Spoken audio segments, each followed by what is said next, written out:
Good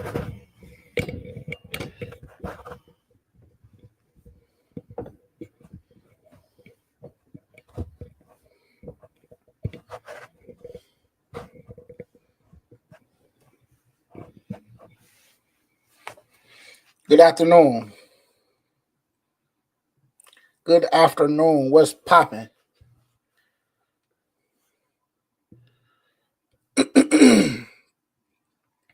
Excuse me. I'm still like what was it? Monday, I guess. Monday, I was like doing that noise a lot. Candyman, what's popping, man? Hey, I was watching the vlog the other day and I saw Candyman. It brought a smile to my face, man. Candyman, what's cracking? What's popping? But yeah, I'm getting over being sick. I was probably sick like a week and a half ago, and I still got some congestion. So y'all excuse me if I had to clear my throat a couple of times or another. But what's happening?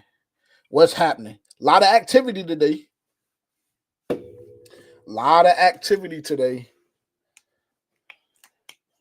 I know y'all were tweaking out kind of earlier rather. Y'all were tweaking out with some of the moves that we made, but like they did day one, legal tampering, they made up for it. They made up for it in the back end, but we're gonna talk about it.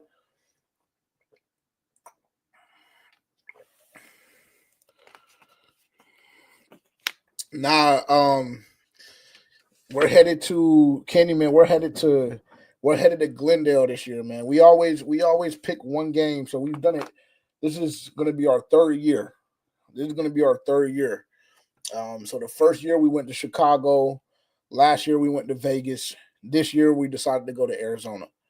So we're going to be in Phoenix, but meet us in Phoenix. It's still kind of West Coast. Meet us in Phoenix. We can set that up. We can make that happen for sure. Are you from San Francisco? Are you from Cali? I can't remember. Or where are you from? What's popping? What's popping? We're gonna let everybody get the opportunity. We're gonna let everybody get the opportunity to get in. I'm running like 10 minutes behind, but I just needed to wait because long day at work. You know what I'm saying? Had a lot going on. Then I had a meeting right after that. So my apologies for running behind, but we're gonna give everybody a chance to get in first and foremost. Yeah. Oh, Central Valley. Okay, got you. Got you. Well, yeah, meet us in Arizona. Meet us in Arizona. That plane ride ain't too long. Meet us in Glendale. We'll be there. We've already established where we're gonna go. Like, and this is good planning for us. I know QJ. We're gonna talk about it though, because I still see like people hating on it and being upset, whatever the case may be. And like I get it. Because I'm just like the regular fan, the average fan, whatever the case may be. Like I want a pop name. Like, you know what I'm saying? I want a name that's gonna make me drop my jaw. But unfortunately, like, bro, you have to build properly. That's been the Carolina Panthers problem for I don't know how long, right? You go back and look at the Teddy Bridgewater days, then you look at the Sam Darnold and everything like that. Like, we haven't built properly, bro. We have not built properly. We haven't rebuilt properly. So that's kind of why we're in the position that we're in right now, where you know, obviously now we're getting those depth pieces, but before, like, there was no depth. You really didn't have any real superstar. I was thinking about that earlier too. That's another conversation that we can have. But I would love to see like y'all's list of superstars that we've had since Cam Newton. Like, yeah, CMC. Um, but then like after CMC, like I don't know how many real stars we've had. But like I said, I'm gonna hold off right now because I've only been live for like 5 minutes, so I'm gonna hold off. I'm gonna let people get the opportunity to have the opportunity to come in. What's popping? What's popping? Bloody, what's happening? Shout out to Candyman in the chat. What's happening? QJ was popping. Omar was popping. Glad to see so many friendly faces, so many familiar faces.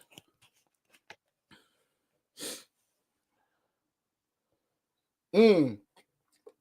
That's something else I saw, QJ. That's what I've been hearing. That's part of the reason why we chose the city. Actually, I don't even know if I can say that. I don't even know if I can say that. But for me personally, and my other, brethren that, partake, that's what I heard.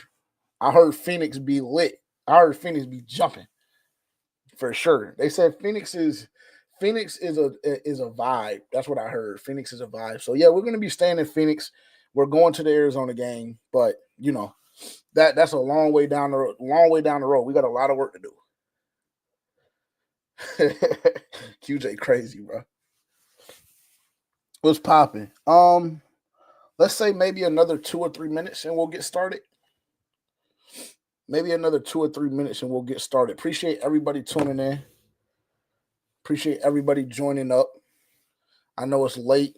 And honestly, we could have been going live the whole off season or like from February on to this point, but I just didn't really have the motivation to do so just because like it was kind of stagnant. And the news, like, I don't like getting repetitive.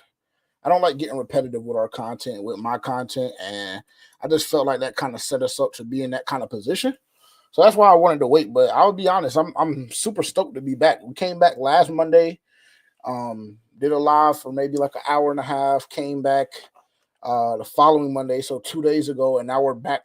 We're back Wednesday. I told y'all when we wrapped up on Monday that I didn't know the exact day that we would be going live again, but I figured that it was going to happen because I knew there were going to be moves that y'all wanted to talk about and stuff like that. So, hey, here we are.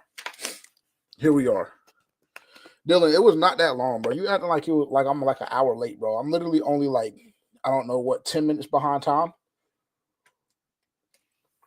I had to wait. I was in the spaces. Just listening, though. Just listening. Shout out everybody that's on X, that's watching on X right now. Appreciate y'all tuning in too. YouTube chat jumping early. What's cracking? Yep. Dukes, I totally agree. We'll talk about that. But I totally agree. That's exactly what that deal was for. But again, we'll dive into it. We'll kind of go step by step.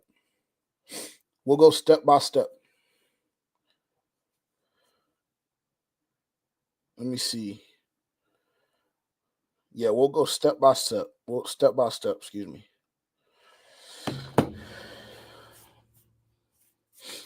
QJ said he got a gut feeling Tech is on the way. I don't know. Do y'all want to talk about T. Higgins first or what?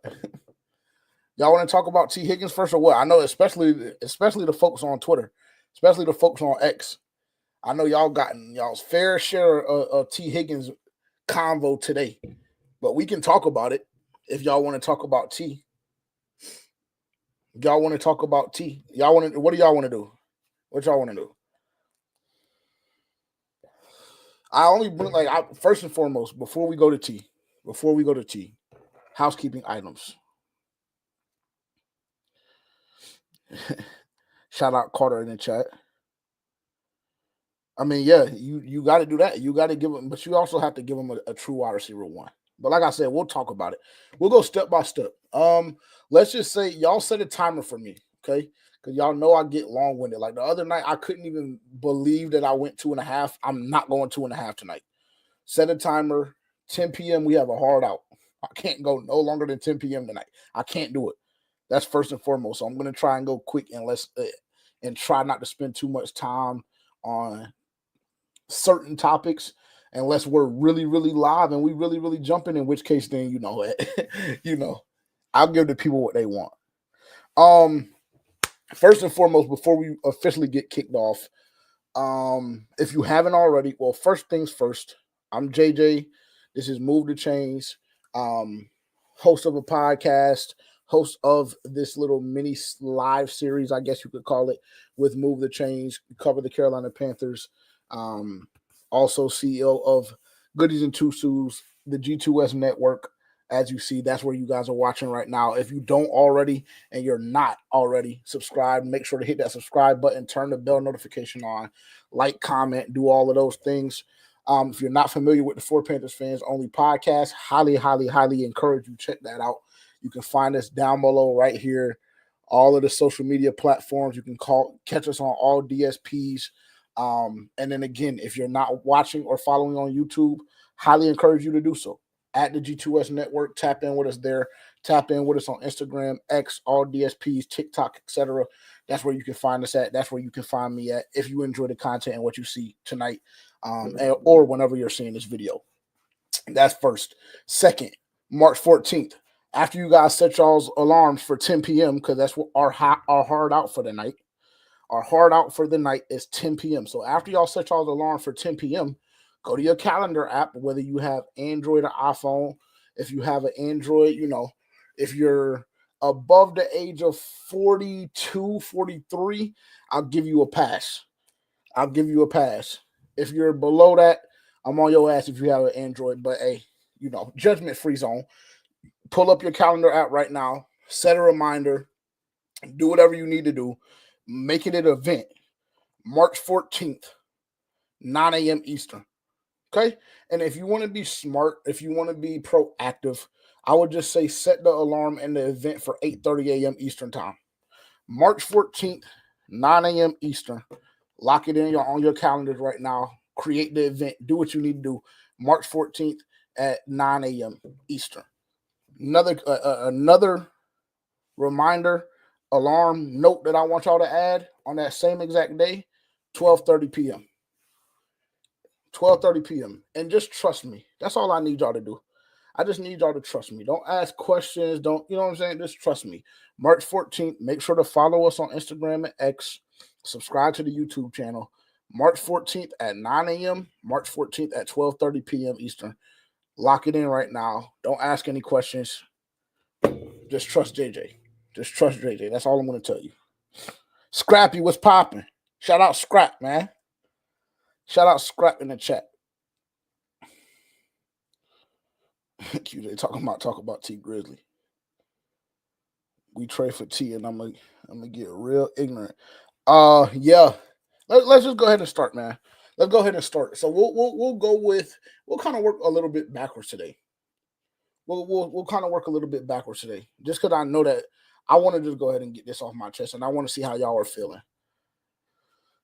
There are rumors, and I say this with the most caution ever, just because this is not a proven thing.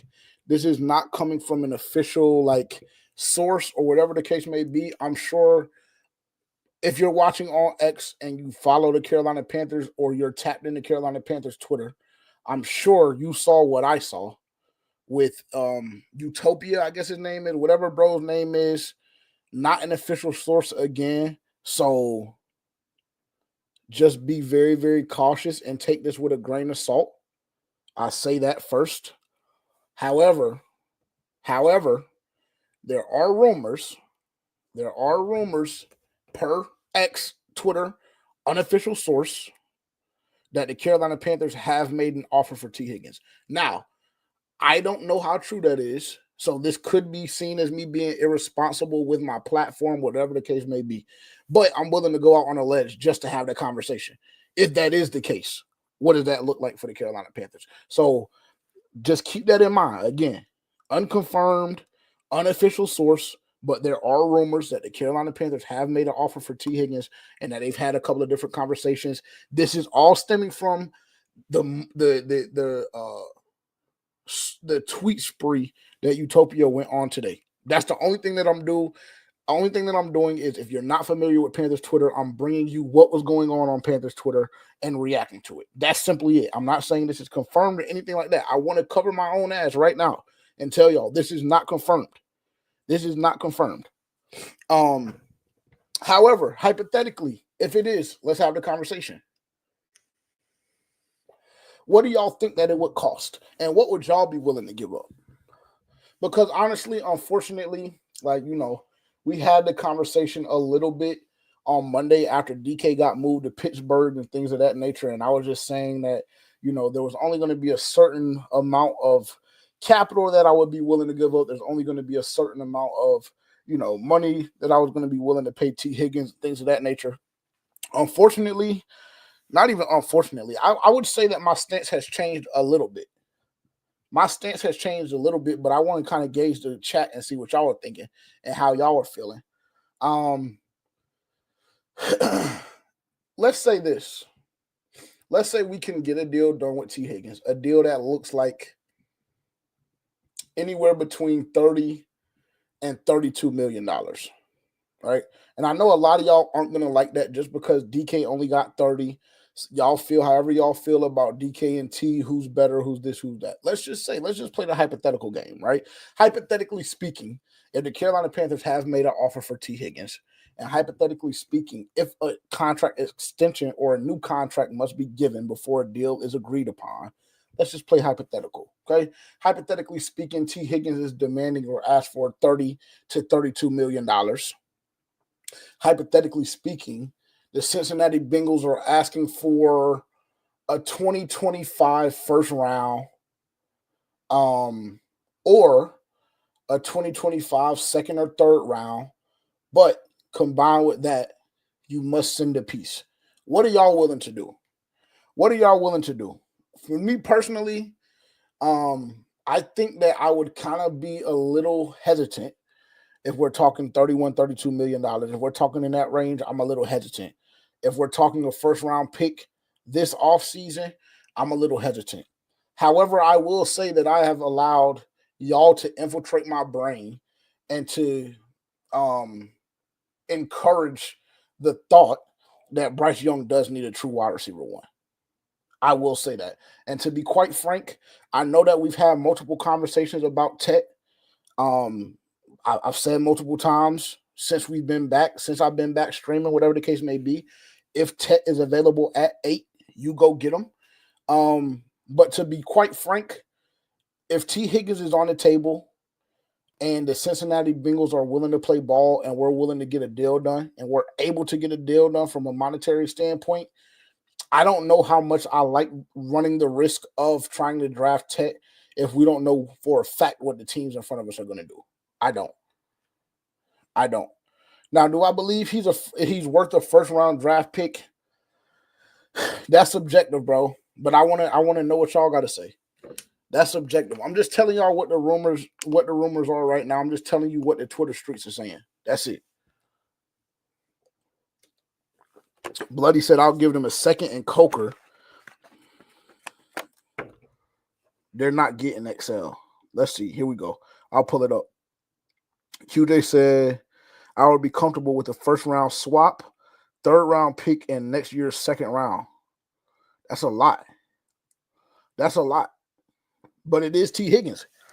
And T. Higgins, in my opinion, bro, like, I believe that the Cincinnati Bengals and Joe Burrow have been in an extremely blessed situation to literally have 2 wide receiver ones on their roster. Because I believe T. Higgins is a true wide receiver one. You're going to have a hard time telling me and selling me on the fact that there are 16, 17, 18 receivers better than T. Higgins, honestly. And you're going to have an even harder time trying to tell me that T. Higgins couldn't go to at least 10 or 11 or maybe even 12, 13 teams and be the starting receiver. You're going to have a hard time telling me that, bro. And so at that point, it's just about, like, how much do you value that? How much do you value Bryce Young having an option, having that true number one option to throw the ball to? To be honest, I think it's significantly important. I do. Maybe, before I was kind of skeptical, kind of hesitant, but like we had the conversation about XL Monday. I just don't know. And like I said, my stance and my opinion has kind of changed over the last 36 to 48 hours. It has, because now I'm looking at the way the Carolina Panthers have built this team. I'm looking at some of the great decisions and some of the great moves that we made in day 2 and day 3. And in my head, I'm thinking, man, we really could potentially, no cap, make a push for NFC South title. And listen to me, when you get in the playoffs, anything is possible. Anything is possible when you get in the playoffs. If you look at this team that we had last year, they went toe-to-toe with the Super Bowl champions. Now, I'm not saying that in the playoffs that would have been the case or whatever, I'm not saying anything like that. But I'm just telling you, they went toe-to-toe with the NFC champions. They went toe-to-toe with the Kansas City Chiefs, who represented the AFC. Who else? We went toe-to-toe with Cincinnati. Like, that was, that ended up being a 2-possession game, whatever the case may be. But that was a great game. That was a phenomenal game. We were still in a position to win that game if defensively we make a 1 or 2 stops. We're in a position to win that football game. So, I don't think it's outlandish to think that the Carolina Panthers could potentially be in a position to win the NFC South and to get a playoff berth this year, should they make a move like a T. Higgins. And to be quite frank, you almost, in my opinion, for me, but we also know how delusional I am at times. So I'll preface my statement with that. But before you even make that move, I'm just under the belief and impression that if you continue to build the way you've been building up to this point from Monday to now, and you go into April and you have your plan in April for the draft, I'm under the impression that we will be able to compete for an NFC South championship this year, whether we get T. Higgins or not. That's my opinion. Because I think Jalen Coker is a dog. For real. And I don't know if Tavian is in here, but that's our producer for Panthers fans only. And he said something probably, I want to say, maybe week 11, 12, 13, somewhere in that range. And when he initially said it, I was on his ass about it. But, I mean, honestly, at the time, like, just looking back at it and kind of looking at the way this wide receiver room has developed, Tavian said Jalen Coker is our wide receiver 1 as far as he's concerned. And to be frank, I mean, hey, he has a point. He has a point. And I don't hate it. I don't hate it.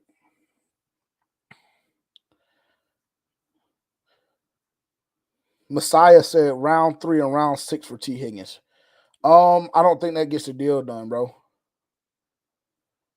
I don't think a round 3 and a round 6, I don't think that gets you any closer to T. Higgins than you are right now.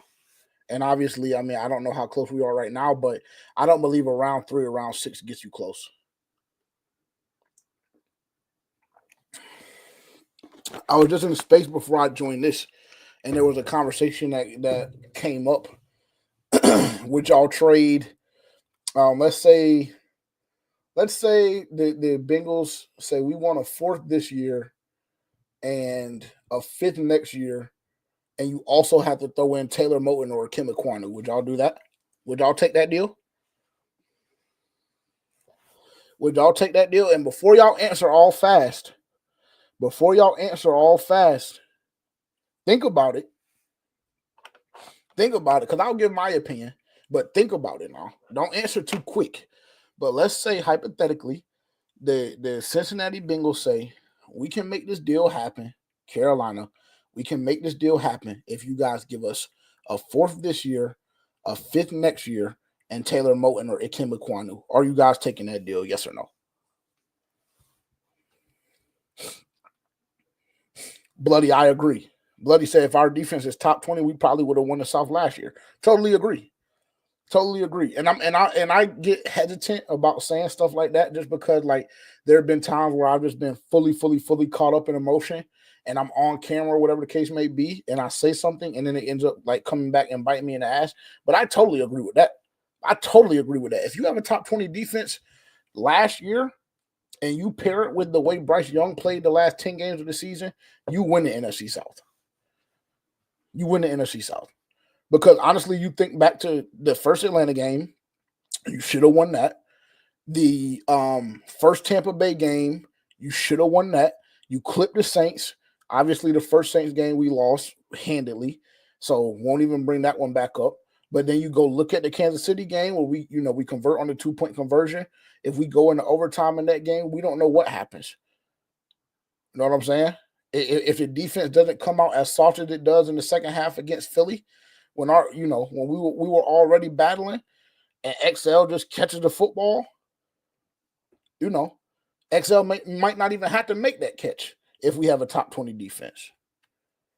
T. Higgins doesn't go for 6 catches for 66 yards in the first quarter if we have a top 20 defense against Cincinnati. So, I could agree with that, Bloody. I could agree with that. But y'all tell me, would y'all make that deal? My bad. I done hit my camera and everything, my laptop and everything. Would y'all make that deal? 4th this year, 5th next year, and Taylor Moton or Kemi Kwanu. I don't know if, to be honest, I don't know if I'm making that deal. I don't.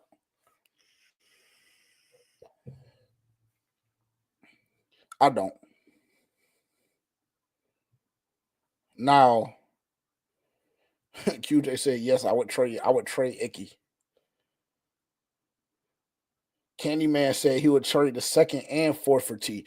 Now, Candyman, that might be something that I would be willing to do. I don't know if the Cincinnati Bengals would be willing to make that deal, but that would be something that I would consider personally. Moving a 2nd and a 4th, because don't we? Am I tripping, or do we have 2 4ths this year? Do we have 2 4ths, or do we have 2 5ths? Let me see. Let's pull up our draft picks this year.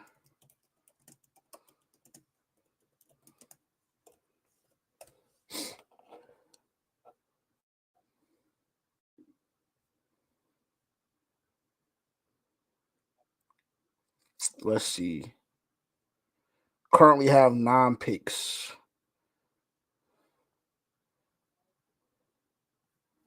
I don't know if I'm going to be able to find it as fast as I would like to. Do y'all know what we have? Does anybody in the chat know what we have?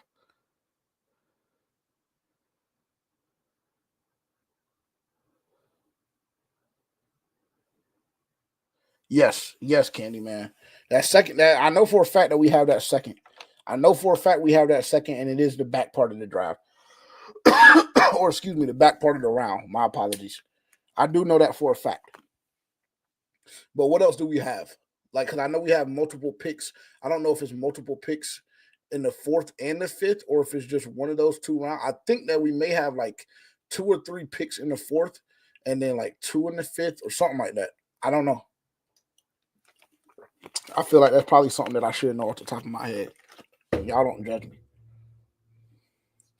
Y'all don't judge me. Let me see. Here we go. Full list.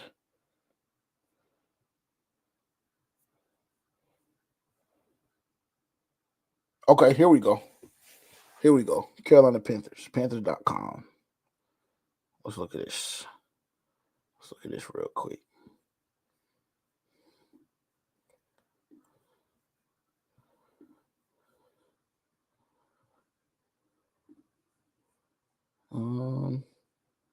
Maybe.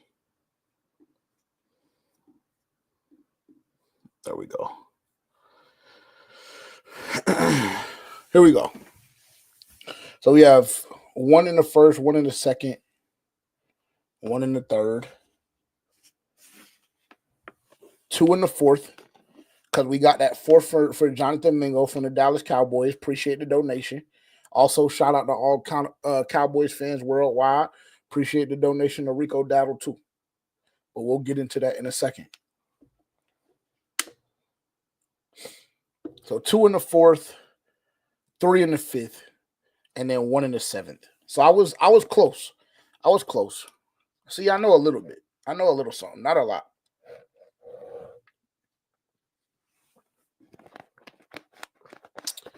So yeah, I don't, Candyman. I think that may be a good offer. That may be a good offer. If the Bengals tell me they need a 2nd or 4th this year, and even if they say we need a 2nd or 4th this year and a 4th next year, to be frank, I'm probably doing that. I'm probably doing that for real. Not gonna hold you.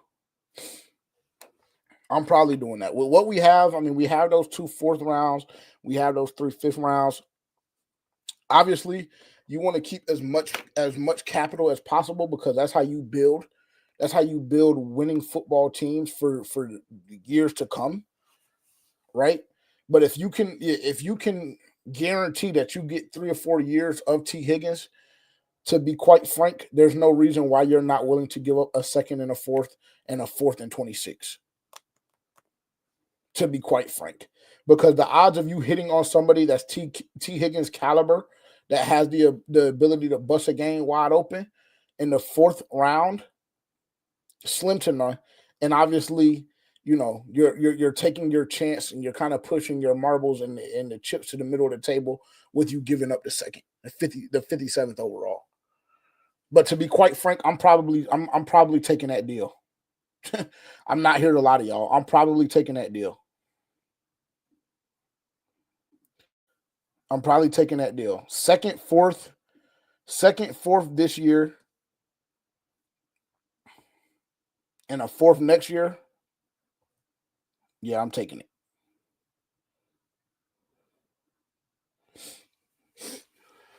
Can y'all hear me?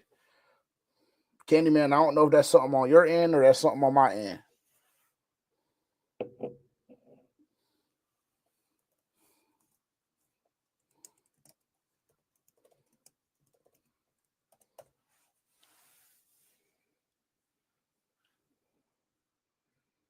Somebody let me know. Okay, gotcha. Cool. Candyman said he got it worked out. Cool. Yeah, I mean, QJ, listen, I'm not here to argue that, and I don't totally disagree. But at the end of the day, you have to pay that tax, bro. We talked about that Monday. You got to pay that trash tax. You have to pay that trash tax. And I'm not here to say that the Cincinnati Bengals ain't going to try and crack Carolina over the head because they know that we're in a desperate position as it pertains to the threats and the weapons that we have offensively. I'm interested to know why you think that, Bloody, because kind of rewinding and going back, the question was presented. What did I say? A fourth this year. What did I say? A fourth and a fifth this year and a fourth next year plus Moten, or a fourth this year, a fifth next year, and then plus Moten. Whatever the case was, it was Moten and Kimekwanu. I don't know if you move on from a piece like that. I don't know if you move on from either one of those pieces. Honestly, if we're talking about the ability to obtain T. Higgins, but it's going to cost you draft capital plus one of your two tackles. I personally don't know if that's going if that's a deal that you make. Just simply based on the fact that we saw what Bryce Young looks like under a mediocre line, and we saw what this offensive line is capable of doing simply after one season. Simply after one season, this offensive line was a top 6 or 7 unit in the entire NFL. So yeah, I personally don't know if if I'm making that deal. I don't know if I'm giving up one of my tackles for that. I don't know if I'm giving up Moten, and I've been extremely tough on Ikem Ekwonu. Don't get me wrong. I think Taylor Moten is a phenomenal player. He's been one of the most consistent pieces on our team.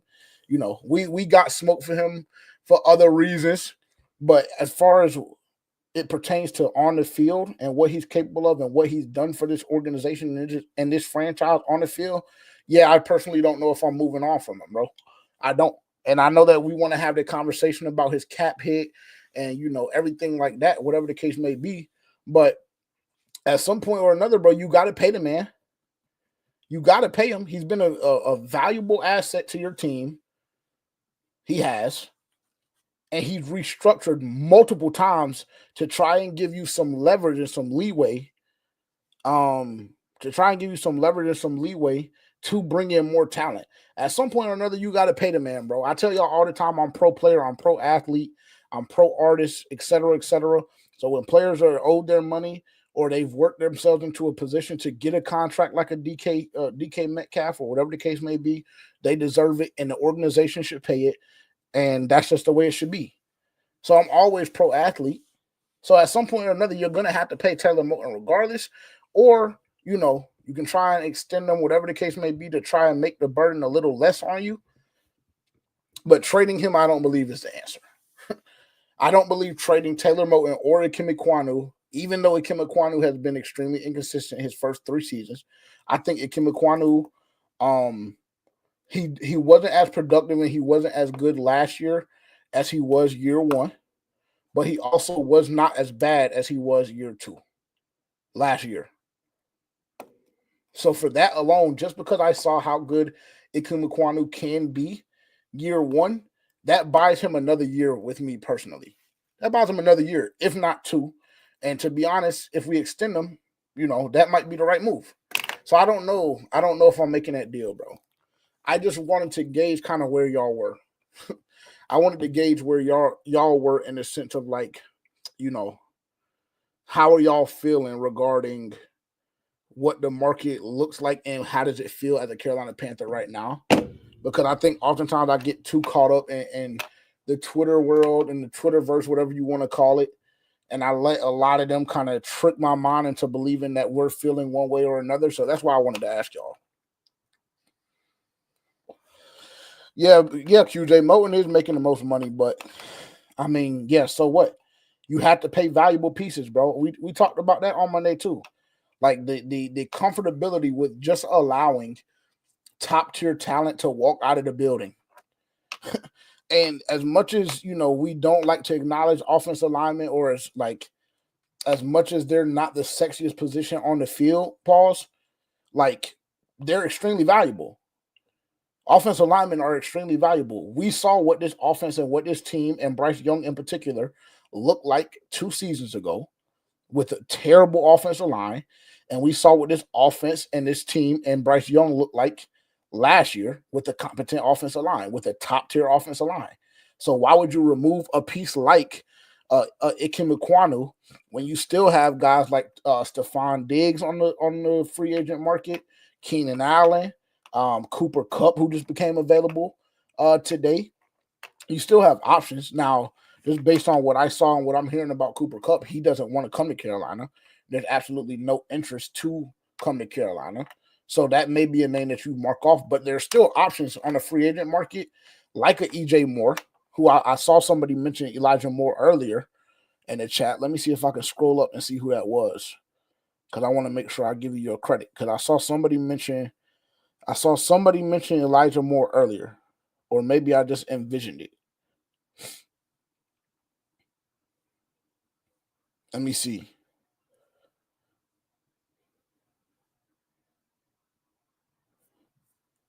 I don't know if it was you. If it was you, just take credit for it in the chat, and I'll post it. Okay, bloody. I should have known. Yeah, you have options. You have options.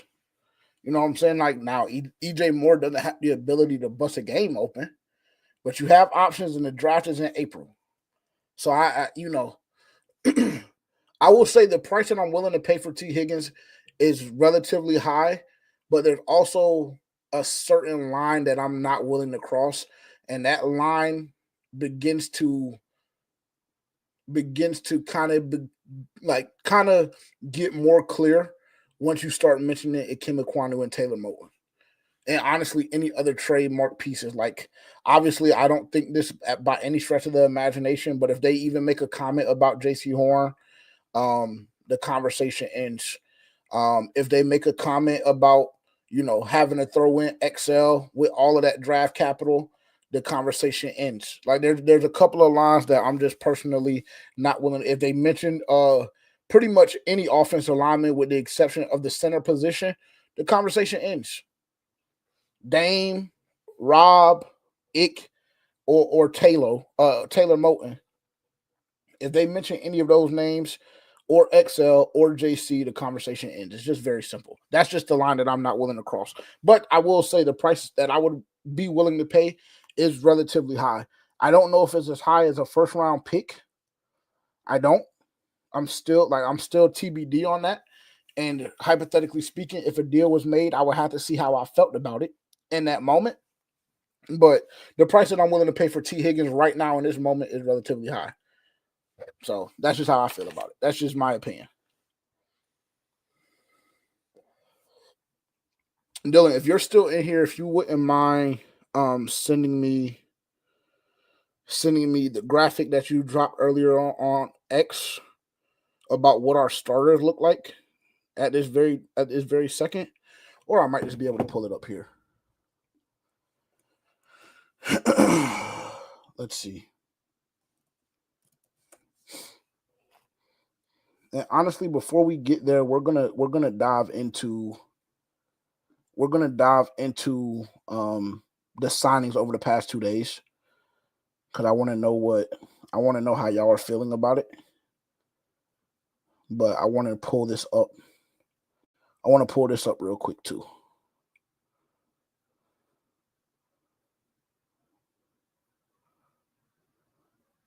Yeah. There we go. Yes. All right, cool. Here we go.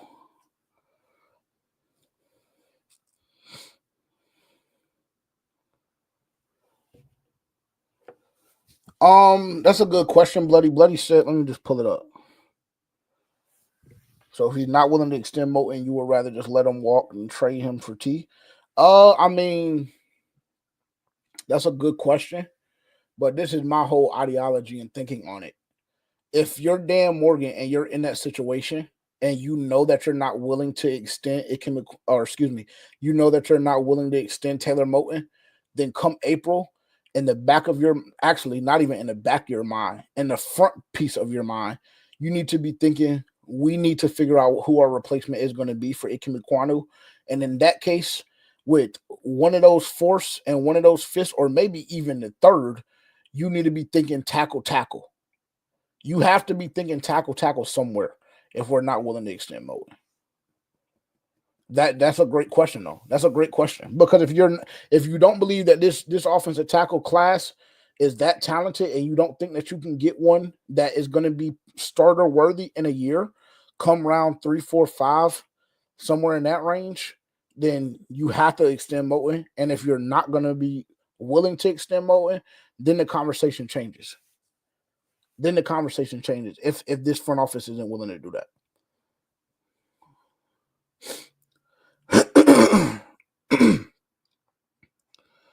Bloody said, I don't think he's willing. I mean, I don't know. I guess we'll have to see. Time will tell. Time will tell for sure. All right, let me pull this up. Let's go here. So Brady Christensen. Let's go there. Brady Christensen. 1 year, 2.78 million, up to 2.78 million, I believe it is. How do y'all feel about that? I love it. Oh yeah. Also, let me correct myself. Monday, I said that priority 1A, right? Because we were recalling, had the whole crew in here, Tavian, Terrence, Dylan, whatever the case may be, had the whole crew in here, and we were talking about the discussion that we had at the end of season 4 for Panthers Fans Only podcast, and a comment that I made about priorities. I thought that I said priority 1A should be to sign JC, and 1B should be to re-sign what's bro's name? K Mays. It wasn't K Mays. It was Brady Christensen. So let me clear that up. Let me clear that up real quick. I thought it was K Mays on Monday. It wasn't K Mays. It was Brady Christensen that I made that comment about. I went back and I looked, pulled the footage, pulled the film because I knew that I wanted to clear it up if we were to go live again, which obviously here we are. But yeah, priority 1A for the Carolina Panthers this offseason was to extend JC Horn, give him an extension before we even came up on the deadline, which we did. And 1B was to re-sign Brady Christensen, which we did. And honestly, I'll be quite frank with you. I'm surprised. I'm surprised that we were able to bring him back. I'm surprised at the cost that we got him at. 1 for 2.78. I can live with that. Excuse me. I can live with 1 for 2.78. Because to be honest, I could have lived with more. I think Brady Christensen is a very, very, very, very, very, very, very, very, very valuable piece. I do. I don't think that Brady, again, I don't even think that in general offensive linemen get the credit that they deserve. I don't. But after having to suffer through what we had to suffer through last year, I believe that I just have a completely different perspective on offensive line play. I do. And you can go back and you can look at, the Super Bowl from this year. You can go back and you can look at the Super Bowl when Cincinnati made it. You can go back and look at the Super Bowl from the first time that Pat lost his first Super Bowl. You can go back and look at all of these big games and these moments in history, and it'll tell you how valuable offensive line is.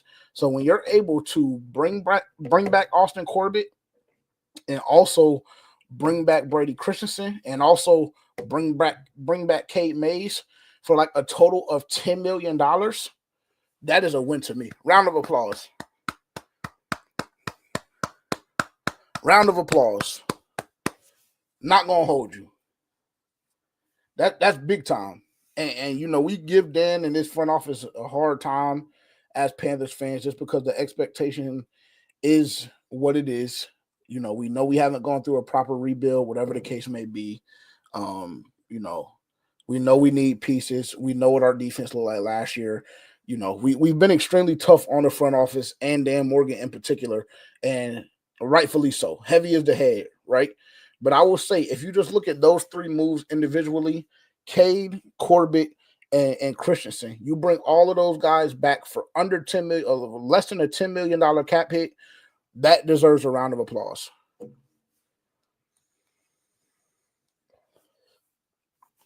No cap. Yeah, Dylan, that was another clip. That was another clip. My stance has always been and was always from about week 9 or 10 on, when I saw how healthy JC Horn was to get him extended.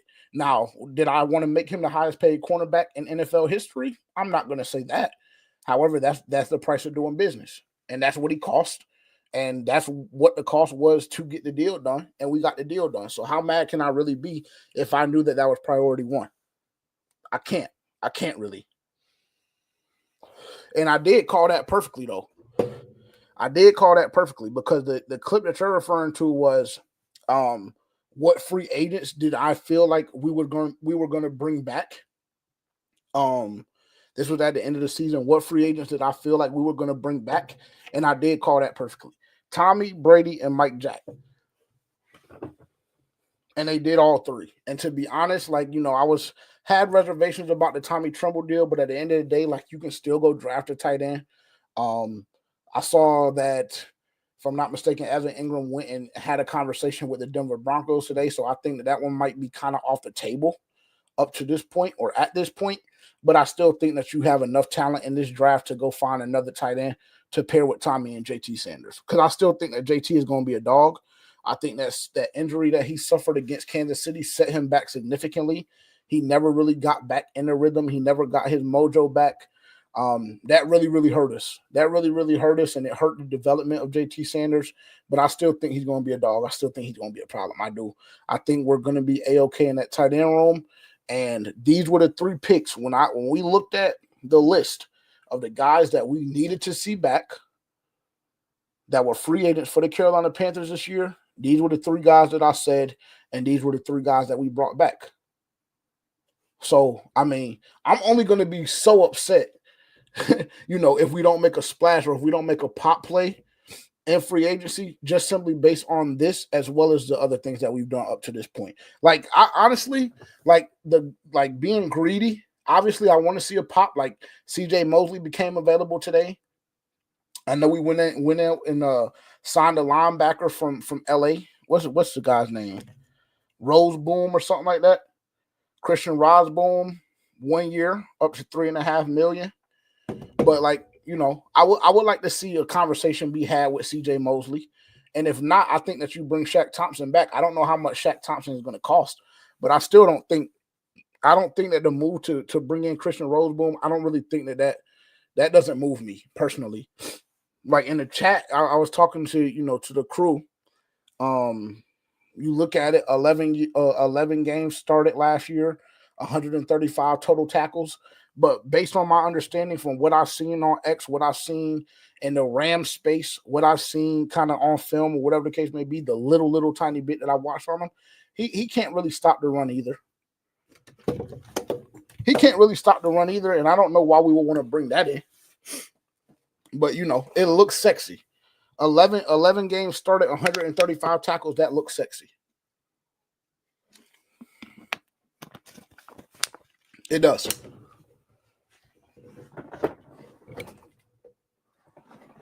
It does. So, for whatever it's worth, at least you add the depth there. But I still think we need another one. I'm not mad if we have a conversation with CJ Mosley, and I'm not mad if you bring Shaq Thompson back.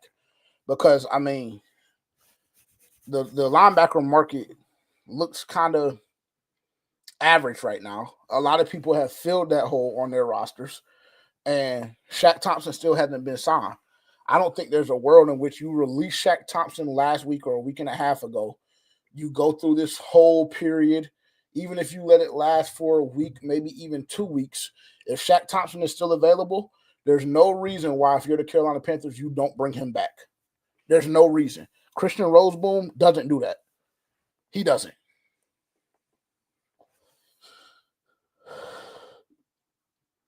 Bloody said Brady is an amazing depth piece. He can play every position across. Yeah, bro. I'm not gonna lie. I love Brady Christensen. I'm a Brady Christensen fan. And to be quite frank, if the deal was longer than 1 year, I would probably cop a Brady Christensen jersey this year. That's how much of a fan I am of him. That's how much of a fan I am of him. That's how much of a fan of Brady Christensen I am.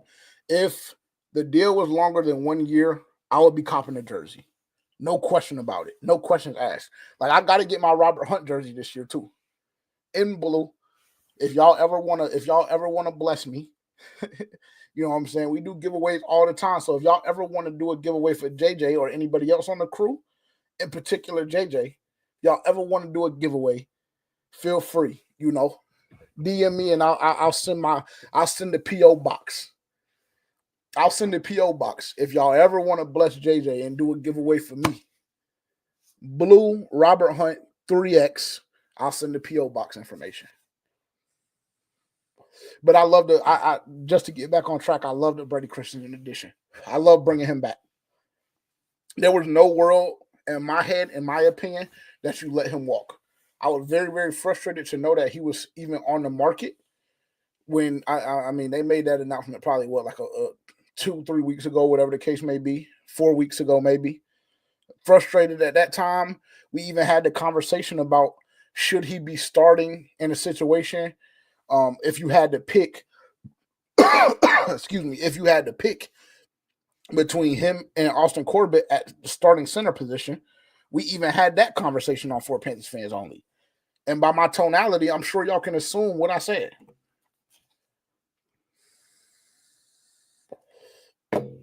Doug, I'm with it. What's happening? Shout out Doug. Shout out what's up, Doug, in the chat.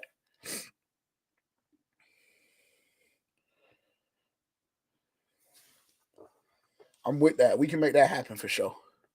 We can make that happen for sure. I like that. Doug said, let's do a jersey swap. We can do a jersey swap. I'm with that. Bloody, they were. They were, which gave me cause for pause. You know what I'm saying? Like, why the fuck? Why y'all so happy that this dude is gone, bro? And QJ like QJ said Rosenboom sound like a nigga that would stretch something. No Diddy. No cap, it does. But I don't know if he living like that. Because like Bloody said, the Rams fans seem like they were happy to leave. If you go on Rams Twitter right now, if you search Christian Roseboom, whatever the nigga's name is, and forgive me because I'll be screwing up a lot of people's names, bro. And unfortunately, until you get out on that field and you slide on something, I just personally ain't gonna learn your name. So I don't know if I'm pronouncing it right or not.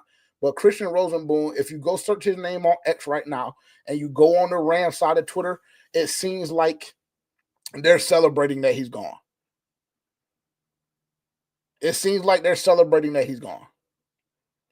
And to me, as a Carolina Panthers fan, with the problem that we already have in the linebacker room, that gives me cause for pause, especially when the Carolina Panthers front office was so confident and so comfortable with letting Shaq Thompson walk. That gives me cause for pause because, like I told y'all on Monday, and like I said all throughout the season last year, all throughout the season finale of For Panthers Fans, of For Panthers Fans Only. Like I said on multiple occasions, I know Trevin Wallace. A lot of y'all like him and think he has potential, and a lot of y'all love him. For me personally, I just don't get that emotion. That emotion is just simply not stirred up inside of me when I see Trevin Wallace play. I think he's mediocre in coverage. His sideline to sideline speed is okay, but if we're talking about his vertical speed, leaves a lot to be desired, right? So you have that issue. Josie Jewell, I'll shoot him a little bit of bail just because he came on towards the end of the season last year. But I had a lot of questions about Josie Jewell too, sporadically throughout the year. And then you go get a move, you go make a move like Christian Roseboom. To me, it just gives me cause for pause, bro. It just gives me cause for pause. I'm just telling y'all how I feel. And if I had to give this offseason and just the first 72 hours of legal tampering up until the point of today, it officially being the new NFL season, if I had to give a grade overall, I would say somewhere B to B plus. Because I think we've done a solid job. Like I mentioned, you bring Corbett, Hayes, Christensen back. You bring Jackson back. You go fill one of those safety holes, which I'm still hesitant about marrying as well. I got to see it. Excuse me, but you fill that hole. You go get 2 dogs up front with Bobby Brown and Wharton. So, overall, I would say a B to a B plus. I would, but there's still a couple of moves that are just questionable to me. And it was exceptionally frustrating for me personally. I know that CJ Mosley is an older guy, and obviously he's older than Rosenboom, but it was very frustrating to me seeing that we went out and got Christian Rosenboom. Rams fans are celebrating that he's no longer a part of their roster, and then maybe 25 to 30 minutes later, CJ Mosley becomes available. That was frustrating for me personally. It was. I'm not here to lie to y'all. That was frustrating. Rock, appreciate that. Shout out to you. That was questionable, and that was frustrating. It was. It was. But off of that, again, the Carolina Panthers, if we go a week and a half, don't get another linebacker, we got to start asking questions, and we got to start having conversations about Shaq Thompson. We do. Even if it's a 1-year deal.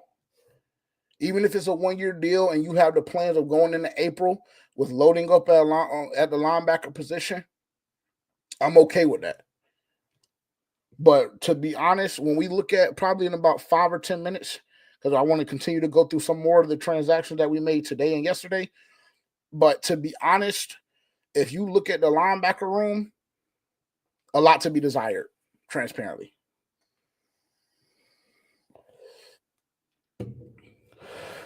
Why do you feel this way? Ivich, is that how you pronounce your name? I'm not trying to be funny. Ivich, shout out to you. Appreciate you tuning in and interacting via chat. Why do you feel this way? Not bringing back Shaq. I'd rather go after Mosley. I'm done with Shaq. Why are you done with Shaq? Why are you done with Shaq? I think everybody is forgetting what Shaq did 2 seasons ago. But I will remind y'all, because that's what I do. And that's why y'all are here, right?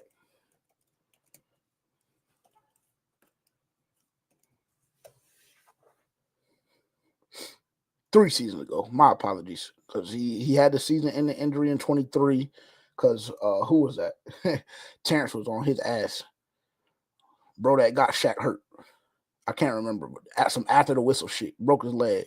So 3 years ago. My apologies. 3 seasons ago. Which is a long time. So if that's the stance that you're taking, I can understand. If you're taking the stance that it's because, the injuries in the last, 3 seasons or whatever the case may be, or the last 2 seasons, 2 season ending injuries, if that's the stance that you're taking, I can dig it. And to be honest, okay, cool. I'll live with that.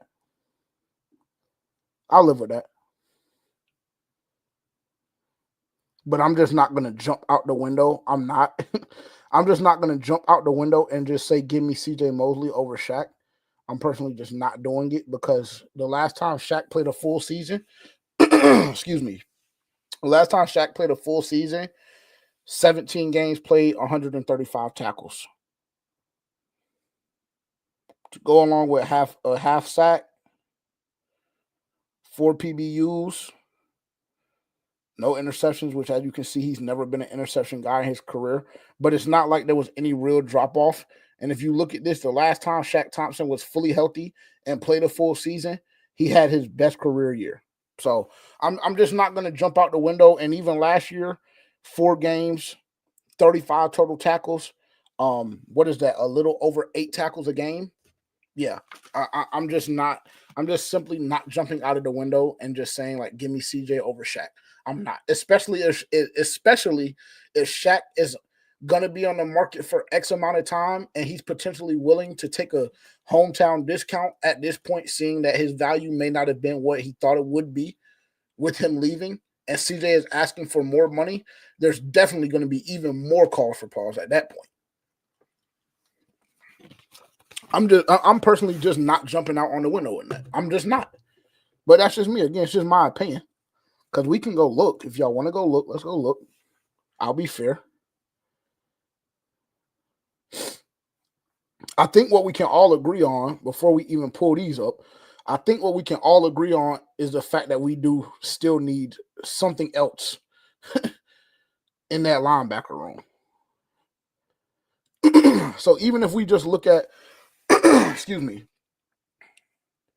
Ivich, I hope I'm pronouncing it right. If I'm not, forgive me. I'm not good with names. My apologies. But the comment is on the screen, right? I'm done with Shaq. Give me CJ Mosley. Even if we just look at this 4-game window right here, right? Both guys get hurt last year. Shaq 4 for 35.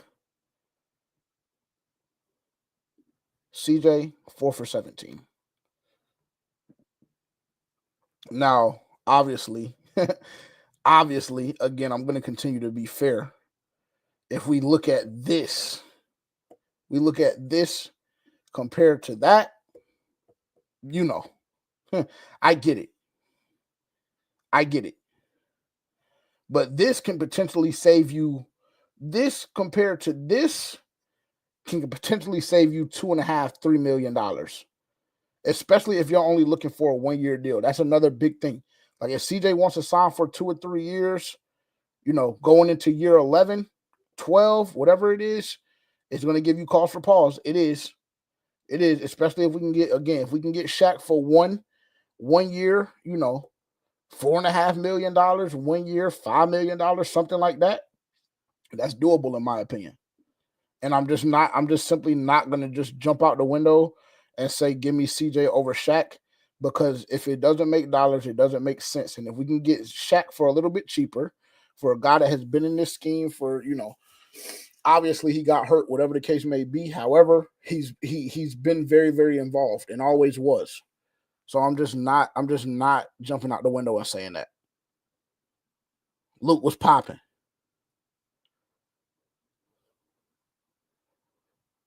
What's popping? Rock said, what we do know is Charlotte loves their Southern brothers from Columbia. I mean, that is very true. That is very true. Ivy said, if he taking hometown, I'm cool. All right. Well, I mean, there we go. We found our solution right there. Make Shaq Thompson take a hometown deal, and this linebacker room feels a lot different and a lot better. And from a leadership standpoint, it just feels a lot different and a lot better. It does. It does. But Christian Roseboom, however you pronounce the nigga's name, I'm not moved. Like I said, I was gassed up initially because I simply went directly to the stats and saw 11 games started, 135 tackles. But then I looked into the film just a eensy-beensy bit. And then I saw on Rams Twitter how they were celebrating that the nigga got moved and that he wasn't returning to LA. And it was a flag on the play for JJ. Gives me cause for pause. It does. But again, I can nitpick all of the moves, right? That particular move is not going to, is not going to steer me away from what we've done the first 72 hours of this window. It's just not. I think that Dan, the front office, Canales, and the coaching staff, I think everybody up to this point has done a phenomenal job. I really do.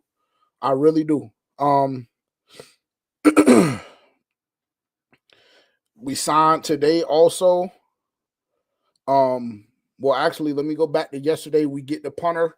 That's another move that gives me cause for pause, but I don't want to, I don't want to bore y'all with special teams talk. But when I see a punter coming in that was ranked 20th or worse in every statistical category, it gives me cause for pause because I'm one of those fans that understands every single play is extremely important. Every rep is extremely important. I'm one of those fans that puts a significant amount of emphasis and weight on offensive alignment and special teams. Special teams is extremely important. If you have a punter that can flip the field properly and allows your defense some maneuver room and some room to work, especially with what we saw defensively last year. Obviously, we made some additions and we predict rather that we're going to get better, right, and add more pieces. But when you have a punter that can flip the field and put your defense in better situations, that's very valuable. But then when we go sign a punter that's ranked 20 or worse in every major statistical category that there is for a punter, calls for pause. Another questionable move yesterday. Just me, again. I could be nitpicking, but that's what we're here to do, right? We're here to have a conversation. We're here to break down what's been going on in free agency. I'm here to test how y'all are feeling about some of the moves, right? So that shit gives me cause for pause. It does. Between him, Christian Rosenboom, or Christian Roseboom. Somebody please tell me how to pronounce his name, bro. I don't want to keep fucking it up. It would be better for me just to wait until September and wait to hear the nigga make a couple of plays because that's usually how I approach it. But I'm gonna be respectful. I'm gonna try and get it right. I'm gonna try and get it right. But those two pickups, and then you go get Dan Casino, another nigga. I don't know how to pronounce his name. I know he had like 3 catches for 30-something yards last year. I know that he stepped in for Lonnie Johnson when he got hurt. Coach Bates, Coach Bates does his podcast, nicknamed Dirty Dan. So, but again, unmoved. Because I know that this isn't the name. I know that this isn't the name that y'all were expecting me to be comfortable with the wide receiver room looking the way it looks. Excuse me. I know that this is not the name that y'all were expecting me to be comfortable with the way this wide receiver room looks. It can't be, right? So again, I have to just assume on some of these moves that they're just depth moves. Because like to start the day, that's what we did. We went and got Dan Chisena, Sam Martin. Sam Martin was yesterday, I believe. But Dan and then the Christian Rosenboom nigga. And at that point, I'm just like, hold on. Because I think when we left on Monday, I was like, okay, today was a B-. Then yesterday, it was just kind of like, oh, okay. We bring Brady back. We go get the punter. All right, we done worked up to a B+, or excuse me, a B. All right. So then we went back down to a B- when I see Christian Rosenboom and when I see Dan Chisena, whatever his name is, Dirty Dan. We go back to a B-. But then, obviously, to cap off the night, we go get Rico. Phenomenal move. Phenomenal move. I absolutely love it. I saw somebody on X saying that, Rico and Chuba Hubbard were the same type back, and you want to go get somebody that can, be a home run guy out of the backfield, like a change of pace guy, whatever the case may be. And I understand that position. I do. Rico Dowdle went for 1,000 last year, though. And I'm not going to act like we didn't see this with Miles Sanders. Like he hadn't gone for 1,000 a time or two when he was in Philly and then came in and then, just never got it right. But I don't think that this is that kind of situation. I don't. I think Rico Dowdle is a dog. I think he runs extremely aggressive. I think he runs very physical behind his pass. I think he has the ability to create pop plays the same way Chuba Hubbard does, right? Chuba Hubbard doesn't have game-breaking speed. He doesn't have game-breaking quickness. But when those guys, get going vertically and the offensive line does their job properly and the coaching staff schemes shit up properly, they have the ability to make home run plays. They do. And that's how I feel about Rico Dowdle. I love the Rico Dowdle move. I really do. I think that probably I don't want to jump too far out the window just because I don't want to get too gassed up. But I would say this is probably a top 2 move for me. I think this is probably a top 2 move for me. And I'm pairing 2 of those moves together. Bringing in Wharton and Bobby Brown the same day, adding that depth in the middle, interior D-line. I'm grouping that in with being one move. So that those 2 moves equals one move. That one move is the best thing that Carolina has done the first 72 hours to me. And then directly under that or behind that, the Rico Dowdle move lives somewhere in that arena. And Mike Jackson, too. Shout out Mike Jackson. Y'all know how I feel about Mike Jackson. If y'all are familiar with, FPFO, or y'all familiar with Move to Change, whatever the case may be. If y'all have ever seen my face anywhere for longer than 40 to 45 minutes and the Carolina Panthers defense from last year up to this point has come up, Mike Jackson has been mentioned. I love Mike Jackson. I'm a huge Mike Jackson fan. So that deal is up there, it's up there somewhere as well. But bringing in the 2 interior D linemen when we did, and then we're getting Rico Dowdle this evening, I like it, which gets me to where I am currently right now at a B, leaning to a B+.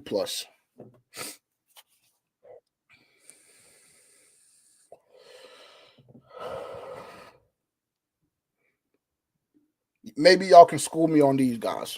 I'm not a huge, I'll admit this to you guys, I'm not like a huge draft and prospect guy. That's just not what I do. So maybe y'all can school me on these guys.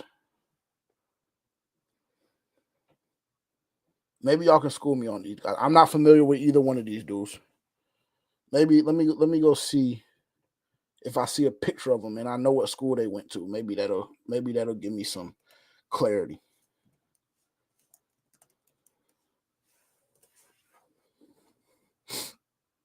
Oh, that's bro. Okay, I know Donovan Edwards from Michigan. I do know him.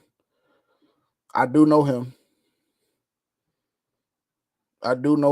am familiar with him. I don't think that he really, let me see. Before I speak, let me go see something.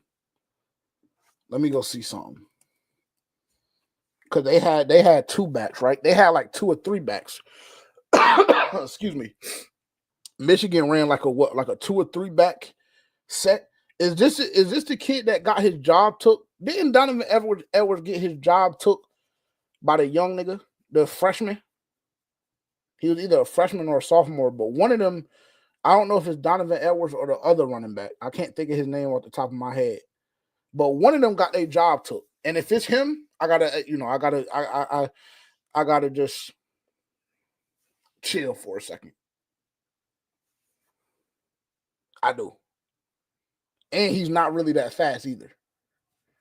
Like a 4.4 is just like kind of at this point with the way athletes have developed and stuff like that, 4.4 is just a 4.44 is just like, okay, it's mediocre. Now, if you get to a 4.4 flat, 4.3, somewhere in that range, then that's, that big pop ability. That's what I'm thinking. But like, 4.44, I'm not really too crazy moved off of. But I mean, listen, if they decide to go get Donovan Edwards and, obviously you give Rico Dowdle the 1-year deal, just for the details on that. I know we kind of jumped around a little bit. Excuse me. 1-year deal up to $6.25 million. So not bad. Obviously, this is just a deal for the Carolina Panthers to get to 2026, where we assume, Jonathan Brooks will be healthy. And then finally, maybe, hopefully, we can get a full season of Jonathan Brooks. Hell, even if we get 9 games from Jonathan Brooks, and it's the back 9 of this of the season of the schedule, I may be okay. I may be okay. But off of that, I mean, yeah, I'm not too terribly mad if you go get a running back in the draft this year. I'm not. My co-host and my producer, they would be on my top. If they were in here and they heard me make that comment, they would be on my top. I'm not gonna lie to y'all. But he said them boys explosive. I need to look more into it, bro. I told you I haven't done my due diligence as it pertains to prospects and things of that nature. This off season, I haven't. I'm always gonna be honest with y'all. I haven't done my due diligence. I've looked at a lot of the top guys, a lot of the guys that have been linked to Carolina in the first round or two. But I haven't really gone any further than that. But I do know that I've seen Donovan Edwards play a time or two or 5 or 6. And if I'm not mistaken, he got his job took by a freshman. If I'm not mistaken, maybe I'm blazing, maybe I'm tripping. But if I'm remembering properly, he got his job taken by a freshman. And, yeah, cool. If you can get him with one of those 4th or 5th round picks, why not bring him in? It'll give us more depth in that room because I don't think that we're bringing Blackshear back. I know that he's out on the market right now, whatever the case may be. So we'll see what happens there. But I think that his productivity decreased significantly last season. Obviously, he got minimal reps, but we saw him do a lot more with a lot less reps with the Carolina Panthers the previous season. So I don't think he'll be back. Jonathan Brooks, obviously, I don't want to see him at all in 2025. We won't be seeing him until year 3. So now you're left with Chuba Hubbard and Rico Dowdle. So, if you go get another one, I'm not mad at it. I'm not mad at it. Let me see. Let me go through the chat real quick. Bloody A. Pink, Bloody asked you, are you giving up on JB already? They literally only brought in Rico literally for 1 year just to get them past this little window of Jonathan Brooks being unavailable. Nothing more, nothing less. Dog said, I think something big is about to drop for the Panthers. What makes you say that? What are you seeing that I'm not seeing? Do I need to do a quick scan of X real quick? I would love for something to pop. I would love for something to pop right now while I'm with my folks. I would love for something to pop right now while I'm with my folks. Let me just do a quick scan real quick.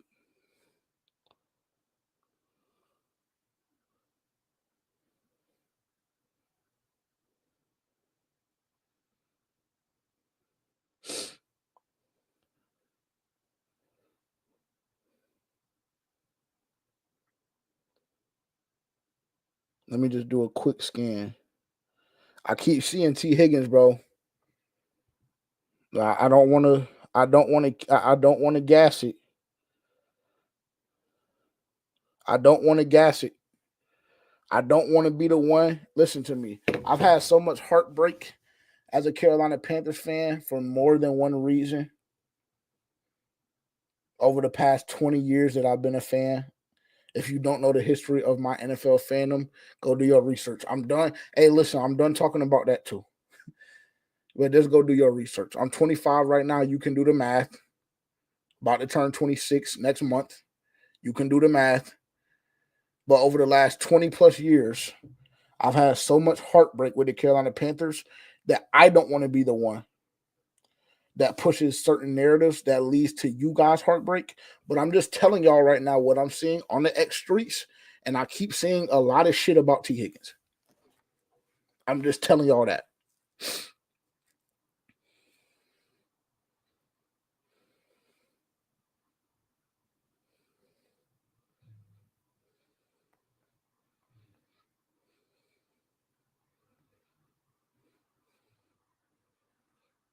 I'm just telling y'all that. And listen, hypothetically speaking, if we roll out a wide receiver room that contains Xavier Legette, Jalen Coker, Adam Thielen, T. Higgins, and then whoever else you want to add to that, I like bro said earlier, I'll get on this bitch and start talking crazy. I'll get up here. I'll get on FPFO. Everywhere I go, everywhere y'all saw my face this off season, I would be on that whole talking crazy if that's the offense that we roll out. With Chuba, this offensive line, Rico Dowdle, the Bryce Young that we saw the last 10 games of the season last year, the wide receiver room that I just talked about, it's in everybody's best interest. That's not a Carolina Panthers fan. That's in my realm for us not to get T. Higgins because I'm gonna get talking crazy.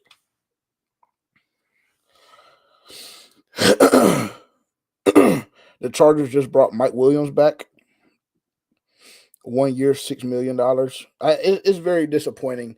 It's very disappointing what has happened with Mike Williams in his career, bro. I think Mike Williams could have been a dog for real. I hate to see the way his career has gone.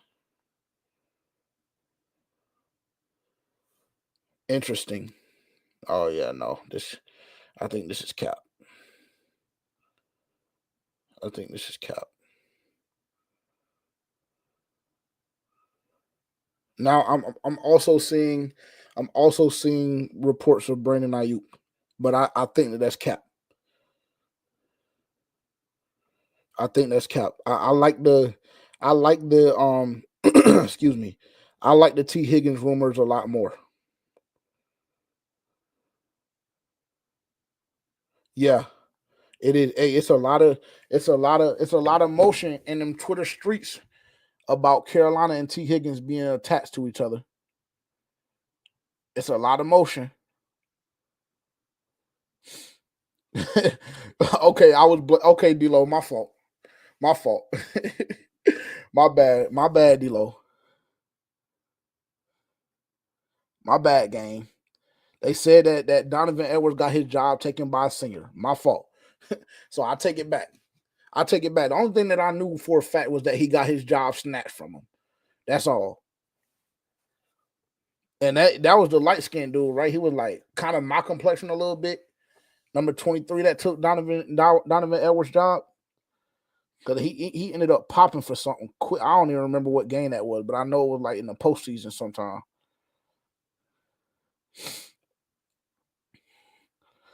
Dylan, I don't know what you did, but Bloody said that you are dirty for that retweet. Let me go check, bro. This nigga Dylan be on something. He be on something. Oh, I see. I see it. I see it.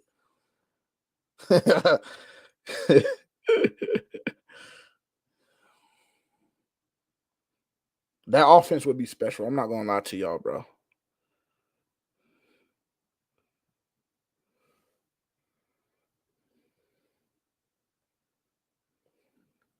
Oh yeah. They tripping. They tweaking out right now. I can't get too excited, bro. I'm not about to do this to myself. But just know it's a lot of steam. Like we started off that's why I wanted to start this stream off the way that I did and speaking about T. Higgins and kind of gauging where y'all were and what y'all would be willing to give up. Because that rumor, like everybody was shitting on bro because the way he rolled it out and the way he teased it, and then like he didn't attach a source to it. But like I don't think that this nigga. I just don't think that he's just some bum. Like, and I don't think that he was stream botting or whatever they call it. None of that. Like, I don't think any of that. Nah, you good, dog. I appreciate you. I appreciate you bringing it to my attention because we would have wrapped the stream and I wouldn't have known that the streets was buzzing like that. But again, like I said, I'm not gonna get too excited though, because I've been in this position and I done felt this before. Like, you know what I'm saying? Matter of fact, I just felt it actually a little more than 48 hours ago up to this point with Milton Williams. So I can't allow myself to get like that again.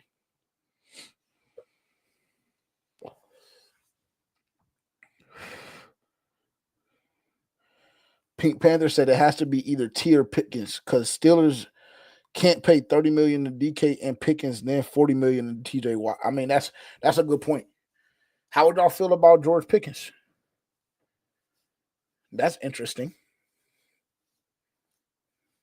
That's very interesting, actually.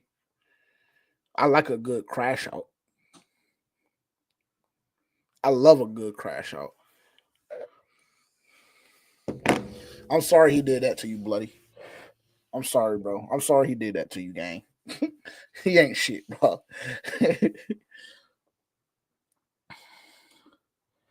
Let me see. Where do we want to go next?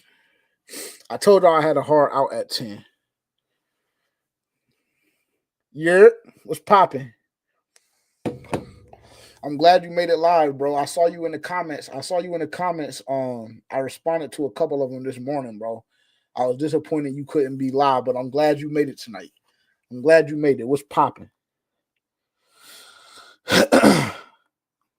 Oh yeah, and we didn't even talk about Miles Sanders being cut yesterday. How y'all feel about that?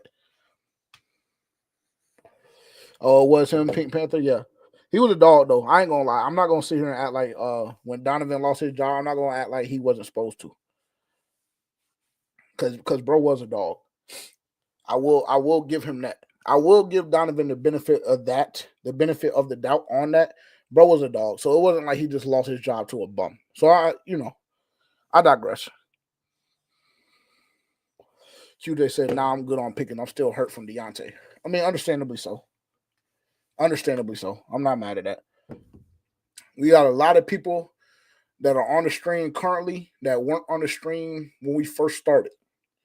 So I'm going to take this time to just cut a little promo. So y'all just bear with me. Nobody get frustrated because I know a lot of y'all have been rocking with me since we kicked off at 8:25. So don't get upset and don't get frustrated with me. Just let me cut my promo and we'll get right back to it. I promise. Appreciate y'all all for being here. If you haven't already, tap in with us on social media down below as you see. Follow us on Instagram, X, TikTok, all DSPs. If you're not following and you're not liking, commenting, subscribing on the YouTube, go tap in right now at the G2S Network. Tap in right now at the G2S Network, or you can go to Google, search for Panthers Fans Only. You'll literally have access to everything we have right there. Our SEO is phenomenal. Shout out to our content manager, the team, everybody. We worked very, very hard to get to that point. So if you just search Google for Panthers Fans Only, it'll pop up. This is Move to Change. This is the individual show that I do on the G2S Network. For Panthers Fans Only will be returning March 18th officially. So very, very excited for that. We got some big things coming up for season 5. I honestly can't wait. I'm super, super ecstatic to get things back kicked off. Leave that there. If you haven't already, 2 things. This is y'all's in-class assignment. 2 things. That's very, very important. Pull out your phone right now. Go to the date March 14th. All right? March 14th. Set a calendar event. 9 a.m. Eastern time. Set another calendar event. March 14th. 12:30 p.m. Eastern time. Just put on your calendar event. Just put FPFO for those 2 particular times. I promise y'all won't be disappointed. I promise y'all won't be disappointed. March 14th, 9 a.m. Eastern time, 12:30 p.m. Eastern time. I'm ecstatic for our announcement and what we have coming and what we have on the horizon and stuff like that. Just do it. Just trust me. If y'all don't do anything else, and haven't learned anything and haven't enjoyed yourself at all up to this point, forgive me first and foremost. Secondly, March 14th, set a calendar event. 9 a.m. Eastern time, 12:30 p.m. Eastern time. Set your calendar events. I'm telling you, we about to shake the whole culture up. We about to shake the whole culture up. That's how I'm feeling. No cap. No cap.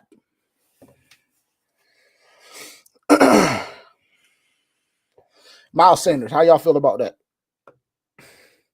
How y'all feel about that? I mean, like, obviously in hindsight, this is like kind of this conversation is like damn near not even worth having at this point, just simply based on the fact that we went and got Rico today.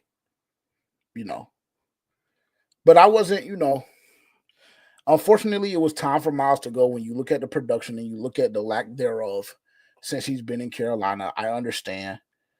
I get it. But, Miles is a cool dude, bro.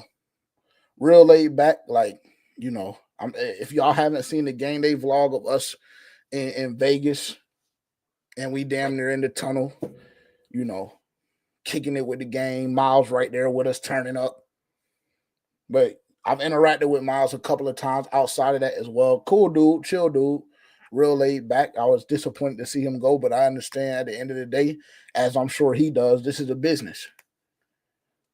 This is a business. And unfortunately, like my co-host says, you got to update your resume. And unfortunately, Miles Sanders just simply did not do that.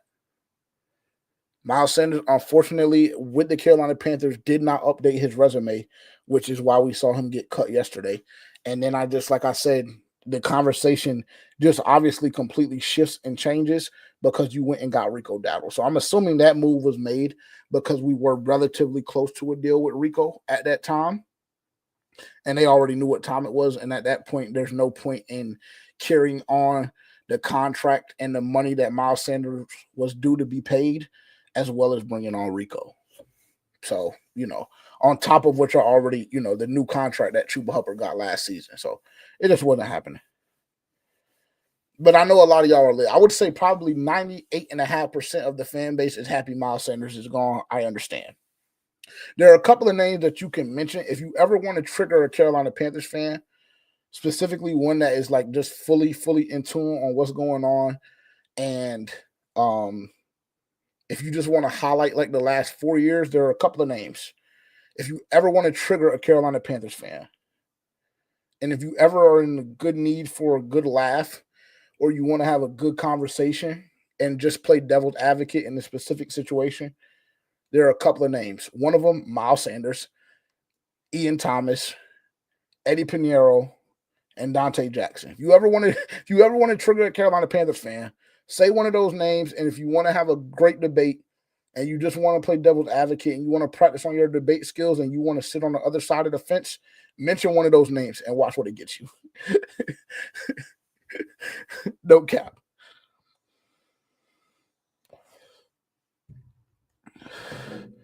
Doug, I know. I seen your messages, bro. I seen them. I seen it. I seen it. Shout out to What's Up, Doug, man. Shout out What's Up. Oh, I just saw your message again. My fault. Cause I honestly, because bro, I be working, bro. I be working. No cap. I be working and I be seeing messages. I just forget to respond. And then like I just forget to respond until we get to a point like now. But I'm about to text you back right now. I think that, bro, I really don't think that y'all know what it is, bro. Like I don't I really don't think that y'all know what it is. Like when we dropped that picture the other day, like, bro, there were so many crazy ass comments. Like I was weak, bro. I'm not gonna hold you. Look, see, I told you. Didn't I tell you? Didn't I tell you, bro? Didn't I tell you all you gotta do is say a couple of names and niggas are gonna get triggered? like it's just a couple of names. Bro, why do y'all hate Shaq Thompson so much? Why do y'all hate Shaq Thompson so much? That is very, very confusing to me. I would love an explanation. Like, why do y'all hate him so much, bro? Like, he gave us 10 phenomenal years. 2 seasons ago, his teammate was a dumbass and was doing extra shit after the whistle and snapped his leg. Last year, I mean, injuries happen. If your owner, Dave Tepper, fixes the problem that we've had for the last 4 or 5 years since he's been in control of the team, the problem that I pressed him on, I want to say maybe 3 or 4 years ago in person when I saw him. There is video evidence of that. It's not up right now because we have a huge announcement to make coming Friday, but I will put it back up on Friday afterwards. Well, maybe not Friday, but shortly thereafter. But if Dave Tepper fixes the issue, he doesn't get hurt last season. So it's just like one of those situations where like I'm a little confused on why y'all hate Shaq Thompson so much. I really am. I don't get it. I really don't, bro. I'm not gonna lie to you. I don't really understand it. On God, I don't. I really don't understand it. Let me see. Where do I want to go next? Oh, it's about that time, man. I said we had a hard out at 10 p.m. It's about that time.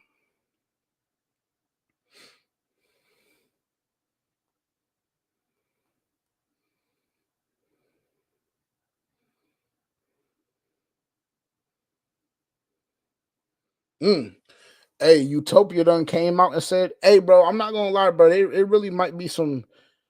It really might be some.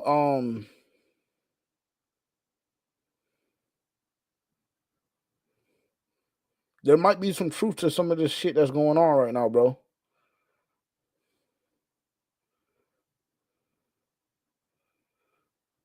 There might be a little bit of truth to some of these rumors that I'm seeing um, regarding T. Higgins, bro. There might be some truth to it. But again, I don't want to be the one that breaks y'all's heart. So take that with a grain of salt. I have no sources. My sources are equivalent and identical to y'all's, and that's the Twitter streets. But I just know that, like, I just know that the activity and the words T. Higgins were not being passed around and mentioned as much as they were, or as much as they are currently, the last 2 or 3 days. They just simply weren't. So I don't know where people are getting this information from. Roadmaster, what's popping? The T. Higgins rumors. The T. Higgins rumors. I don't know if this is all stemming from Utopia's tweet or what. I really don't. But I'm just telling y'all that right now the streets are buzzing right now about Carolina.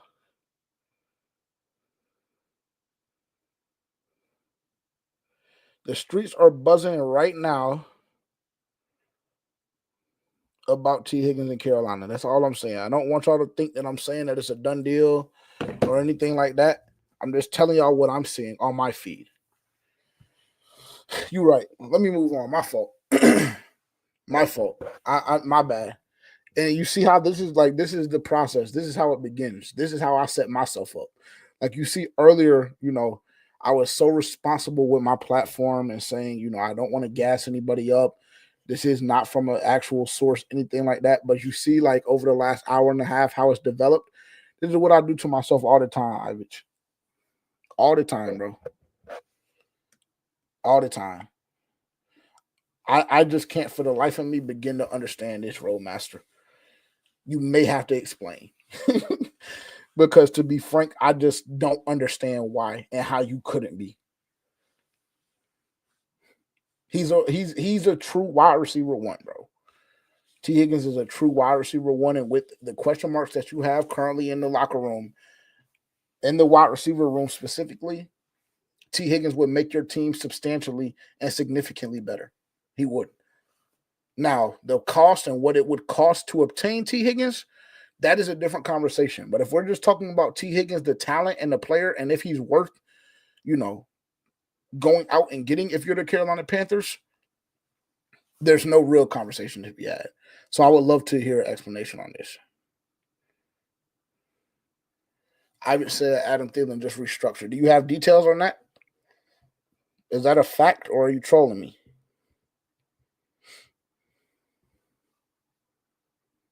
Is that a fact or are you trolling me? Nope, here it is. Per Jeremy Fowler and Mike K. Adam Thielen is set to return for a 12th NFL season, finalizing a revised contract with the Panthers per sources. Thielen looks to add to his 8,300 yards and 64 touchdowns. Mike K said he was due a $1.5 million signing bonus on Saturday. Deadline spur action. So I don't know what I see that he restructured. I don't know the details. But breaking news: Adam Thielen officially back.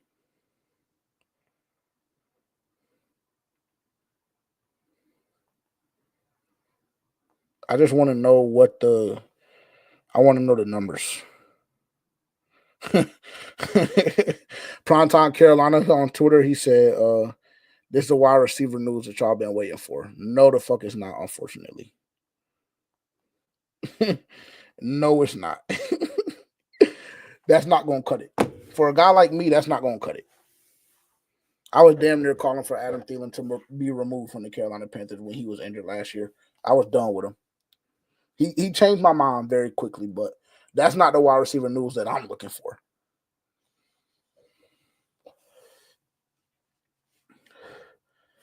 That's very true, Pink Panther. Don't forget, the New England Patriots do need a wide receiver. They do need a wide receiver, and I mean, you're either going to get clipped on the T. Higgins deal, or you're going to get clipped for Tech. Either way, you're going to get clipped somewhere. The Patriots do need a wide receiver. One, they need a true wide receiver, and they have a shit ton of money to spend. Now they spent a good amount of it. They made a lot of great additions for their team and surrounding Drake May with a lot of phenomenal talent, but they still have a lot of money to spend. A lot. But Pink Panther, you're right. I'm trying my best not to get emotional, but every single time that I open up Twitter, that's all I keep seeing is T. Higgins, T. Higgins, T. Higgins, T. Higgins. So it's hard. It's hard. Let's move on real quick and then I'm gonna wrap, man. It's been a long day. We'll move on real quick and I'm gonna wrap. Everything being said after tonight, we still have a couple of holes that we need to fill. Pause. One of those being linebacker still, which we talked about in depth. You have options. Now, it's kind of slim pickings at this point. But if we're just talking about the options that immediately make your team better, in my opinion, immediately make your team better, CJ Mosley and Shaq Thompson on a hometown discount. You don't let him touch the market. You don't let him explore, see what he's worth, et cetera, et cetera. He hasn't been signed yet. It may be worth the conversation. There's that on that. So you need to fill that hole. And then I don't know if the plan is to go get another safety or to roll Damani Richardson out. Damani Richardson, I believe, can be a special talent. I do believe Damani Richardson, come year 3 or 4, can be a special talent. I don't believe he's there right now. I don't. I think that you need to go get another safety. And, with as cheap of a deal as Justin Reed got yesterday, it's a little frustrating. It's a little frustrating that we weren't able to go get him and make that happen. But you still need another safety. You do. I just don't know how comfortable I am with rolling Damani Richardson out. I don't.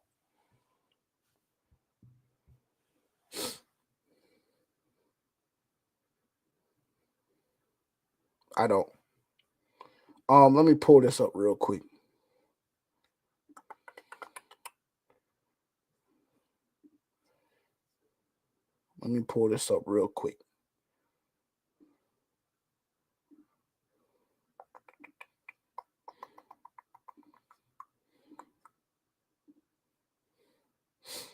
Offensively, this is what we're looking like. And obviously, you can add right here, you can add,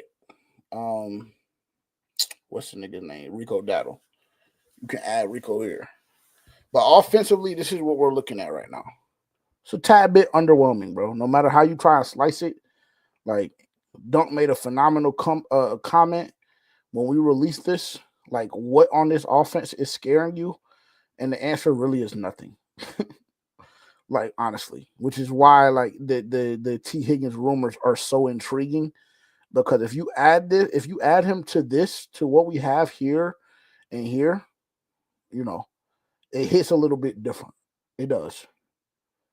Obviously, you have what you have up front. I don't believe Cade Mays is going to be starting over Austin Corbett. I don't believe that this is accurate. I don't believe that Cade Mays is starting over Austin Corbett. But this is what we have right now offensively. You need a wide receiver, bro. You just simply do. Everything else is solid. You add Rico Dowdle here. Obviously, BY9, the Carolina Reaper, after what he did the last 10 games, you're comfortable here. JT Sanders and Tommy Tremble, we need another tight end as well. All of this is solid. All of this is solid. And then you look at some of these names, you know what I'm saying, that's in white. Even if you switch these names, because I believe Austin will be starting over Cade. You have good depth there. If somebody goes down, obviously we're going to feel it. But at the end of the day, what you want to do when you're building depth is minimize the impact should injury happen, a significant injury, like an Austin Corbett season-ending injury over the past 2 years, right? You want to minimize that. And God forbid a Robert Hunt or a Damian Lewis injury. Like, God forbid. However, we will still be solid with Brady and Cade being brought back. So that's offensively. But I still believe genuinely that we need a wide receiver. I do. I think that we need another wide receiver. And then this is, we've made a lot of great additions, but it's still nasty over here. It's still very, very nasty over here. My apologies. It's still very, very nasty over here. Not gonna lie to y'all. It is. It really, really is. Obviously, you go make the addition of Patrick Jones. I still just simply don't know what he's going to be. I don't. I'm not sure if this graphic has Bobby Brown on it. It doesn't look like it does. So take that into account as well. I'm not sure that Tershawn Wharton doesn't beat out Ashawn for this starting job. And to be honest, I don't even know what this is going to look like. Oh, okay. Here's Bobby Brown right there in nose tackle. My apologies. Nose tackle and then the 2 DN positions. And then obviously you have Wanham and Clowney. You need something else here. On either one of these sides, you need something else because unfortunately, this guy is not getting it done. This dude right here, DJ Johnson, he's not getting it done. Patrick Jones, question mark, and then not listed here, Amari Barno, who is a guy that I like a lot. I think Amari Barno has the opportunity and the tools that it takes to be an elite pass rusher. Actually, let me take that back. To be a good pass rusher in the NFL. So you'll get some production from Amari there. I do believe that. But it's still nasty. It really is. JC, Shaw Smith-Wade, other side, Mike. I don't even know this Caleb Evans dude. That's the light-skinned nigga that we got from is that the one that came from Tennessee? Or am I tripping? Titans. Long story short, it leaves a lot to be desired. And then, like the conversation we were having about Damani currently being the starter there, I don't believe that I don't think that looks like that going into June, July, August when we head into training camp. But this is what it is right now. And then, of course, you brought in Marion on Monday. So still, I mean, there's still some holes to fill, bro. There's still some holes to fill. So, I guess we'll chill out on the divisional title and everything like that for the time being, just because there are still holes to fill. But I mean, at the end of the day, what you want to see from your team, your professional team, when that legal tampering window opens up, what you want to see from them is progress and getting better and adding depth in certain positions. And I think the Carolina Panthers have done that up to this point. That's why I'm sitting currently for the first 72 hours. I'm sitting at a B+ right now. That's where I am personally. I'm at a B+. I like a lot of the move that we made. A couple of them are questionable, like the bringing in the punter, Roseboom, whatever. He's another guy that's not listed on this. Not listed on this graphic just because I think we dropped this I don't know, this afternoon, like maybe around 12:31, something like that. So there are a couple of names that obviously we went out and signed today that aren't on this list right now. But you still need a couple of pieces, bro. Specifically here and specifically here. And to be frank, here too. Because again, I'm just not sold on Trevin yet. He might just be a late bloomer. Which I'll always give guys, the opportunity to earn their keep or whatever the case may be, and try my best not to jump to conclusions. You know what I'm saying? Jump out the window, whatever the case may be. But I would just personally love if we went and got another linebacker. I would. Linebacker, safety, edge, wide receiver. And preferably a starting linebacker and a starting safety. Honestly. Because edge, like, yes, we definitely need another edge. Because we saw that edge by committee just doesn't work. But I'm okay if we go depth there and just figure out who works on the other side of Jadeveon, whether it be Wanham, whether it be Patrick Jones, or whether it be, Barno, or whatever the case may be. But I do know that we need another one. We do need another one. We do. We need another one for sure. It's just simply not even a question. It's just not even a question. It's not.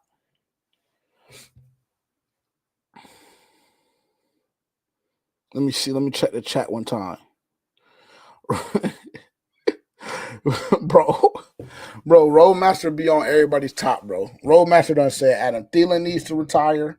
Roadmaster done said Jadeveon Clowney needs to retire. Bro, both of those guys were productive for us last year.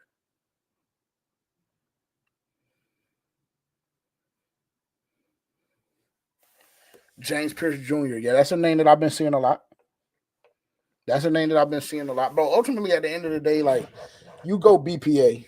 With pick 1-8, you go BPA. Like, there's just simply no question. I saw somebody say, like, enough with the draft fatigue. Like, there's only a couple of players that are going to be available when we pick, and it should be a very, very short list of guys that we're, like, really, really honing in on. Honestly.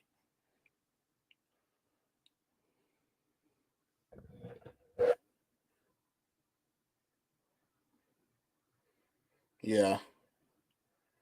Yeah, I mean, I would agree with that. This is a great point.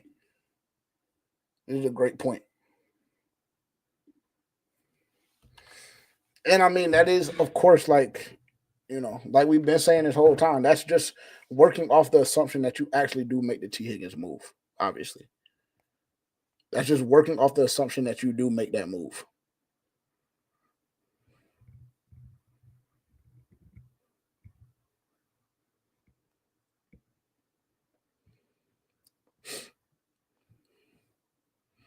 All right, it seems to have died down a little bit. It seems to have died down a little bit, bro.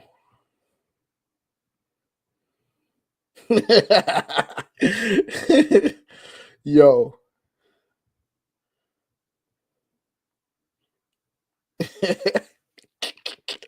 That is a wild. I just saw a wild ass tweet. It's a tweet that, like, if I didn't care about, like, my image and like just certain things outside of, like, the content creation space, if I didn't care, it's something that I would tweet. That's why that shit is so hilarious.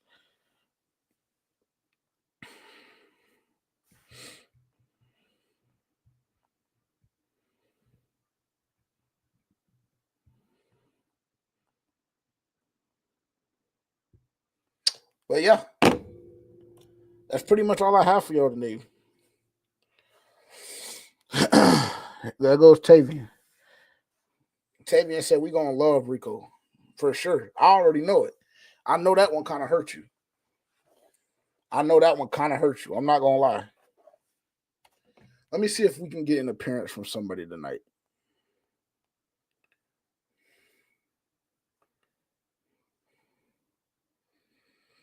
QJ said, "Niggas on, yo, I'm weak." Let me see if we can get Terrence on the line tonight. Let me see.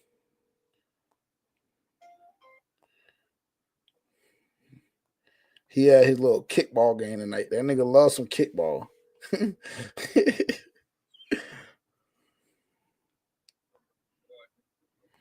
Where you at?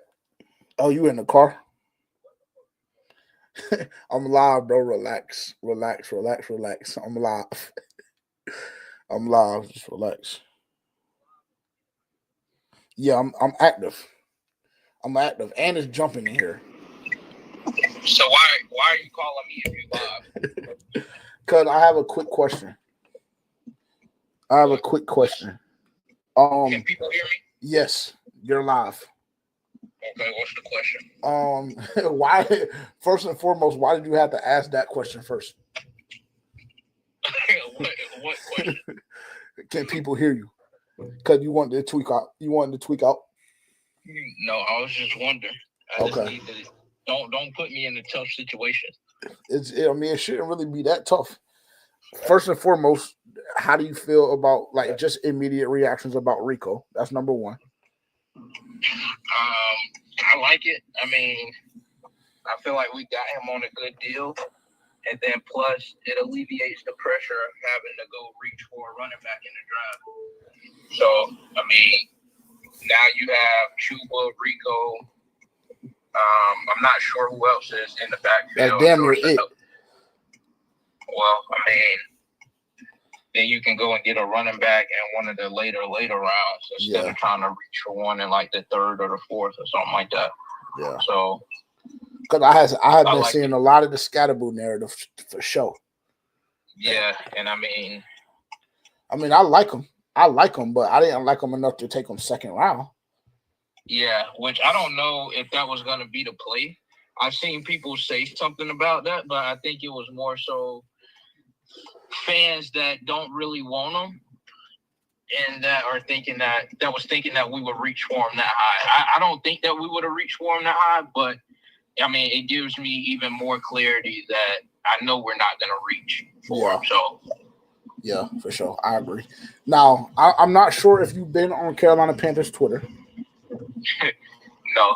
I looked at Twitter a little bit today from the page, but no. But you haven't seen what has developed over the last hour, correct? Nah, I just got done with a game. Okay. Well, just know that there's a lot of rumors and speculation circling around Carolina Panthers Twitter right now that T. Higgins, there's been an offer made, and there's a lot of rumors going around right now that, the Carolina Panthers are trying their damnedest to land him. Care to respond or react at all? Like, what kind of offers? Like, offers to bring the nigga to Carolina. What you mean? Yeah, I'm talking about, do we have any details on what that looks like? Absolutely none. So then it just posed, actually, and this is the conversation that I actually know we'll just have it right now, bro. And then we'll have it again on FPFO for our season opener on our pilot episode of season 5. What are you willing to give up for T. Higgins? That's really the question. Because we had the conversation earlier for about 30 minutes or so. But I want to know what you're willing to give up. Let me ask you a question. If the Cincinnati Bengals tell you, now, before I say this, take away our personal feelings about Taylor Moton and the whole shit that he pulled, right? Take that away. Take that away. Why? No, because I'm going to present something to you. That's why.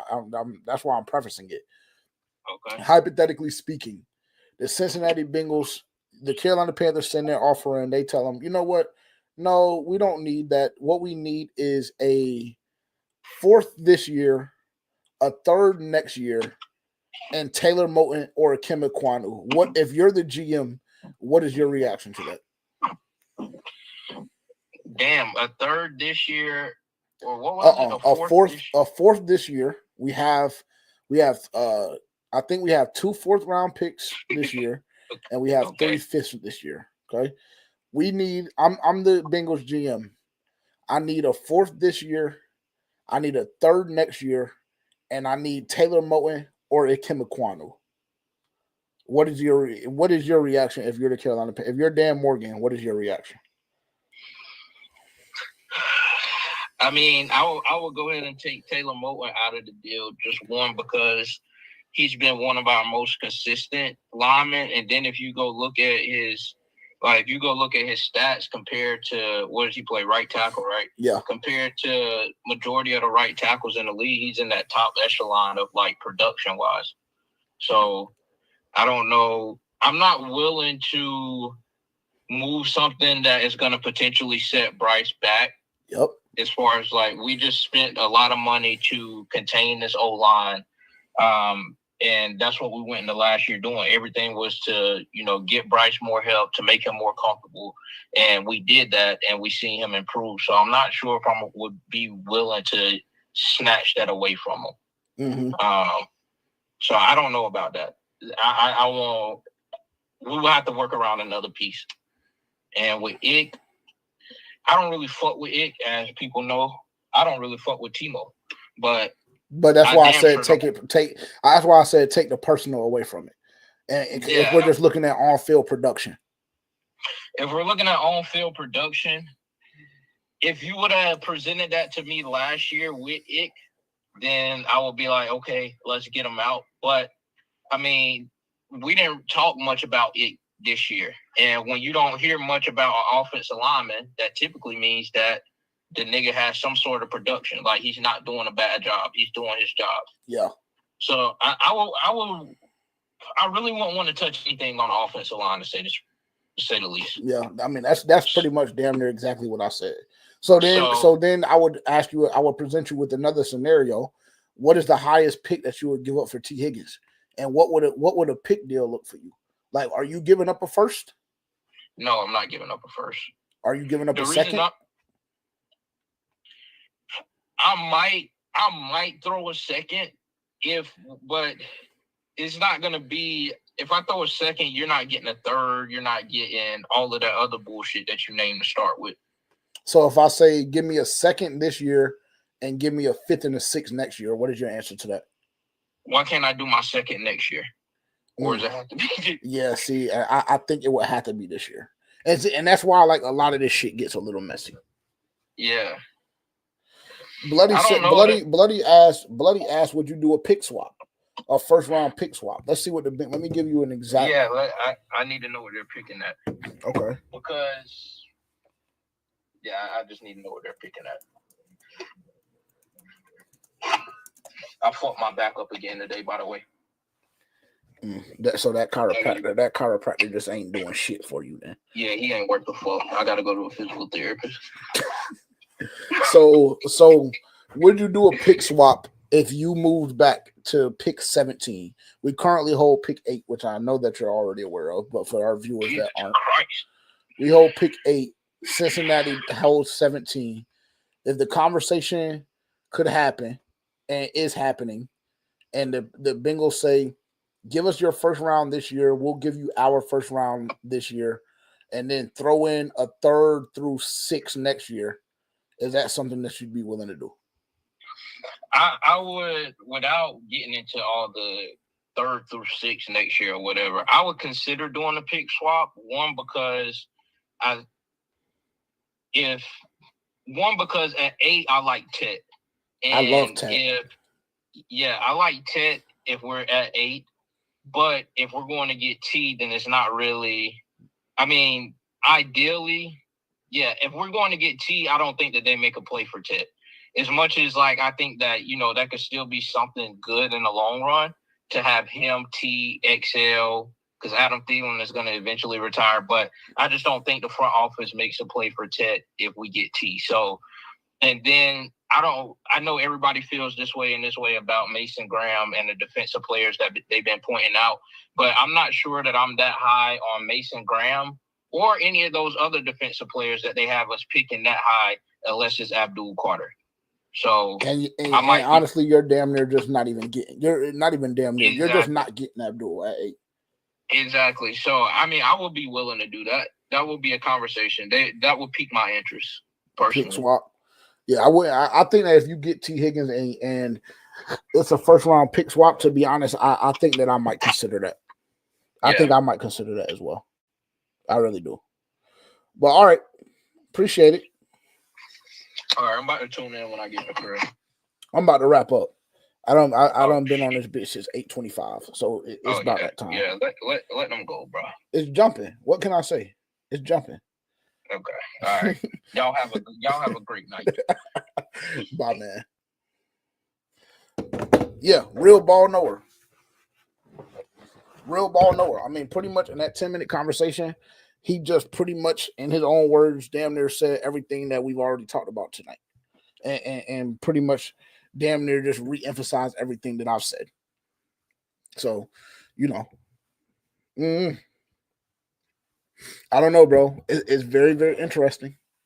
I will say that for whatever it's worth, It's very, very interesting. And that'll give us something, I'm not sure if we'll be going live Friday. It might be kind of hectic on our end. There's a possibility. Like, it really just depends on what's going. Tavian asked if I'm ready to bet yet. Tavian, what I will say to you is,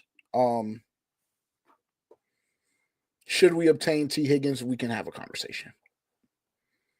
And the conversation would look something like 10 wins.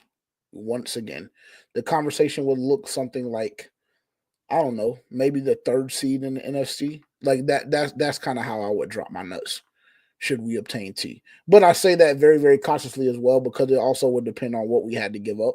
If it's just, a picks haul, then maybe. But if we had to give up, O-lineman like we discussed, or whatever the case may be, then I might still then I might still be, relatively hesitant and kind of skeptical on just what it's going to look like. But with the depth with Brady and Cade Mays, I'm not saying that either one of those guys, particularly Brady Christensen, because he can play 1 through 5 on the offensive line. I'm not saying either one of those guys can replace Ikem Ekwonu or Taylor Moton, but I think that I would be okay with it.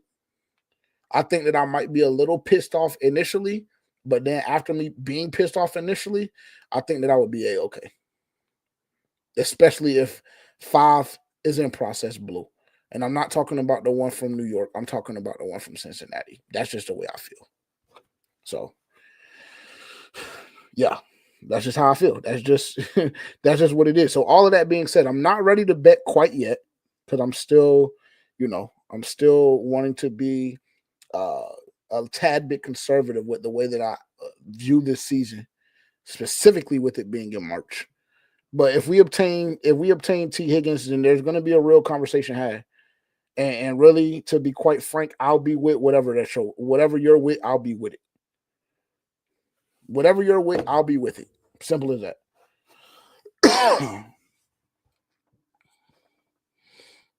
Pink Panther, this would be the last thing that we touch tonight.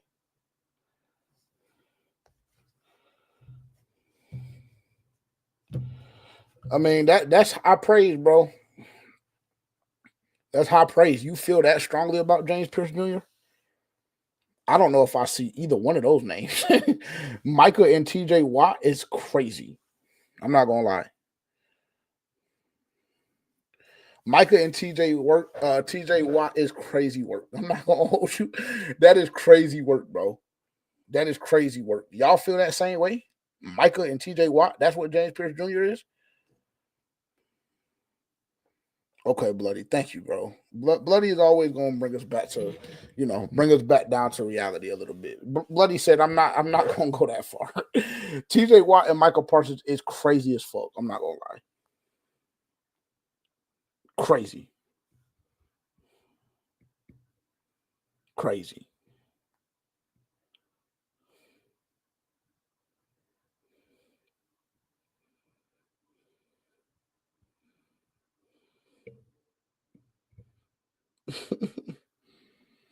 For sure. That's all I got, man. That's all I got. I've given y'all everything that I've had tonight. I really have. After a day of work and other things, that's all I got.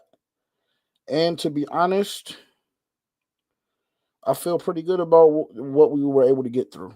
We got through pretty much everything that I wanted to cover. Real quick, this is how we'll wrap it. QJ said, I'm mad as fuck at the Panthers Twitter. Nigga got me hyped up for nothing. I mean, QJ, it wasn't going to happen tonight, bro. It wasn't going to happen tonight anyway. Just be patient. Just be patient.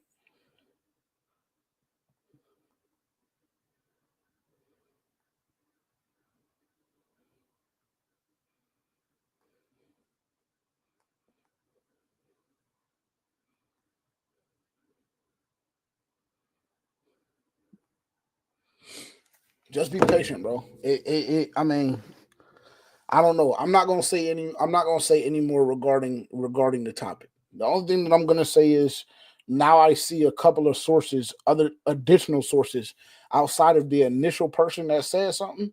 Now I see, I see a couple more people chiming in. So just be patient. If it's meant to, listen, at the end of the day, if it's meant to be, it's meant to be, and it'll happen. That's kind of how we have to start thinking as Panthers fans. Because we all get very, very emotional, and we all get very, very high on some of these news articles and some of the news clippings that we see and the rumors that we see. If it's meant to be, it'll be. But I'm just telling y'all, should it happen, I'm probably gonna go live immediately when it happens, and I'm probably gonna be on here talking crazy.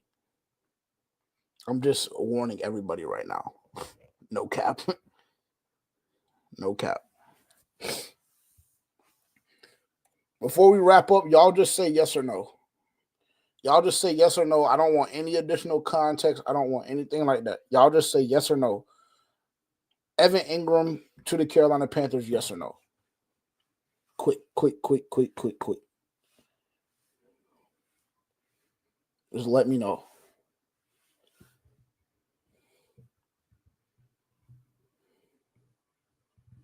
Okay.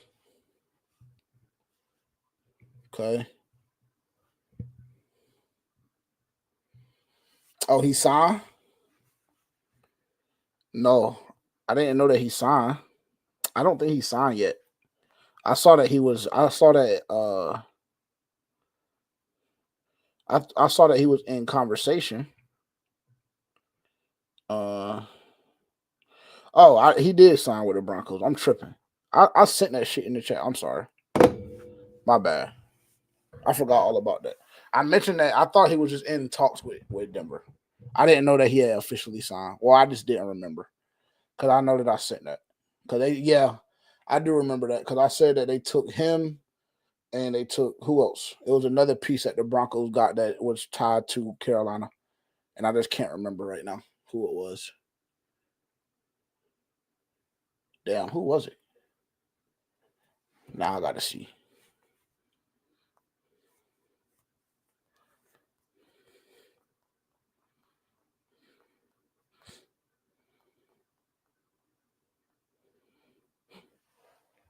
Yes, Greenlaw. Thank you, Tavian. Thank you, Drake Greenlaw. Yeah, took Drake Greenlaw and Evan Ingram, two guys that were Drake Greenlaw for a fact was on my wish list, and Evan Ingram once he was released found his way on the list. So for sure, you need to talk about should have called me. You may get called if we go live. Should we go live tomorrow or Friday? Then maybe you'll get called. If not, I mean you'll see. They'll see you on Tuesday, March 18th. The return of Four Panthers Fans Only Season 5. If you haven't already and you've been rocking with me this long, I mean, you might as well go ahead and follow us damn near on every platform you have on your phone. If you're not subscribed to the YouTube channel, I mean, I really just don't know what you're doing. He is Terrence. He is a little jealous. That's so cute, bro. That's so cute, Tavian. Oh, you're jealous, buddy. Nigga act like I didn't just call his ass 2 nights ago. Nigga act like I didn't just call him 2 nights ago on stream. Oh yeah, hey Pink Panther, I'm gonna go ahead and let you know if that. Hey, I'm gonna go ahead and tell y'all this too. Should the T Higgins deal happen, just go ahead and turn y'all's phones on and come immediately to For Panthers Fans Only on X or come to the G2S network on YouTube. Because I mean, I might be. It could be damn 11 a.m. in the morning tomorrow, and I'm gonna be taking shots and I'm gonna be taking drinks directly to the head. I'm just letting y'all know right now. That's the type of energy I'm gonna be on. That's the type of energy I'm gonna be on. But as I was saying, if you haven't already and you've been rocking with us all night this long, make sure to tap in with us on social media at For Panthers Fans Only. Tap in with us on DSPs. Go to Google, search For Panthers Fans Only. Like I said earlier, our SEO is right. It's lit. It's jumping. You can find us up there. All you got to do is search it. If you're not familiar with the YouTube channel and you're currently not watching on YouTube, Find us at the G2S Network on YouTube. Turn that bell notification on. Hit the subscribe button. Tap in with us. Again, don't forget for the people that are just now joining. I'm sorry if you've been here the whole time. I apologize because this is going to be your third time hearing me say it. Do not forget, set a calendar event / reminder for March 14th at 9 a.m. and 12:30 p.m. Y'all aren't going to miss what we're offering up and what we have rolling out. You're not going to want to miss it. So make sure to tap in with us on March 14th. March 18th, season 5 of For Panthers Fans Only, the podcast will be returning. So if you're a Terrence fan, if you're a Tavian fan, if you're just a fan of the dynamic on the podcast, we will be returning on March 18th. Super, super excited for that. Got a lot in store for season 5. Can't wait to get it kicked off. Very, very excited to return and for y'all to see our beautiful faces on the camera. And yeah.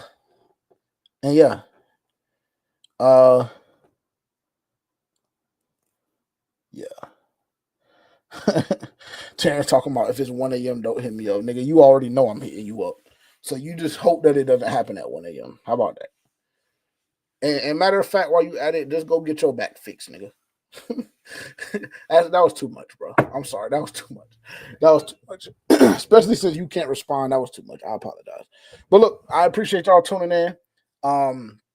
Probably won't go live tomorrow. Probably will not go live tomorrow if the T. Higgins news is not official. If there's even T. Higgins news to announce. That's number one. But won't go live. But won't go live tomorrow just because, it's just too much. But will not be going live tomorrow. However, if there are if there's a major signing or whatever the case may be, I'll probably drop a YouTube video or something like that. Just something very, very briefly giving my reaction to that. Friday, again, just depending on the motion and the movements of the Carolina Panthers and what we decide to do tomorrow and Friday, I could potentially be going back live. And again, if the T. Higgins news hits at that point, we definitely will be back. If not, make sure that your calendar event is already set for 9 a.m. and 12:30 on March 14th. Very, very ecstatic for what we have rolling out. And should we not go live tomorrow or Friday, at the very, very least, we will be back with For Panthers Fans Only on Tuesday at 9 a.m. Eastern. So, again, appreciate y'all all tuning in. And yeah, keep pounding. Things are looking bright. Let Dan and Co work. Let Dave Canales do his job. Everybody sit back, be patient. Don't overreact. Don't let Milton Williams 2.0 happen. Okay? Even if we start hearing rumors about Higgins and a deal bit, don't overreact. But if you see that notification go off on your phone, immediately come to the G2S Network and For Panthers Fans Only on X. Appreciate y'all tuning in.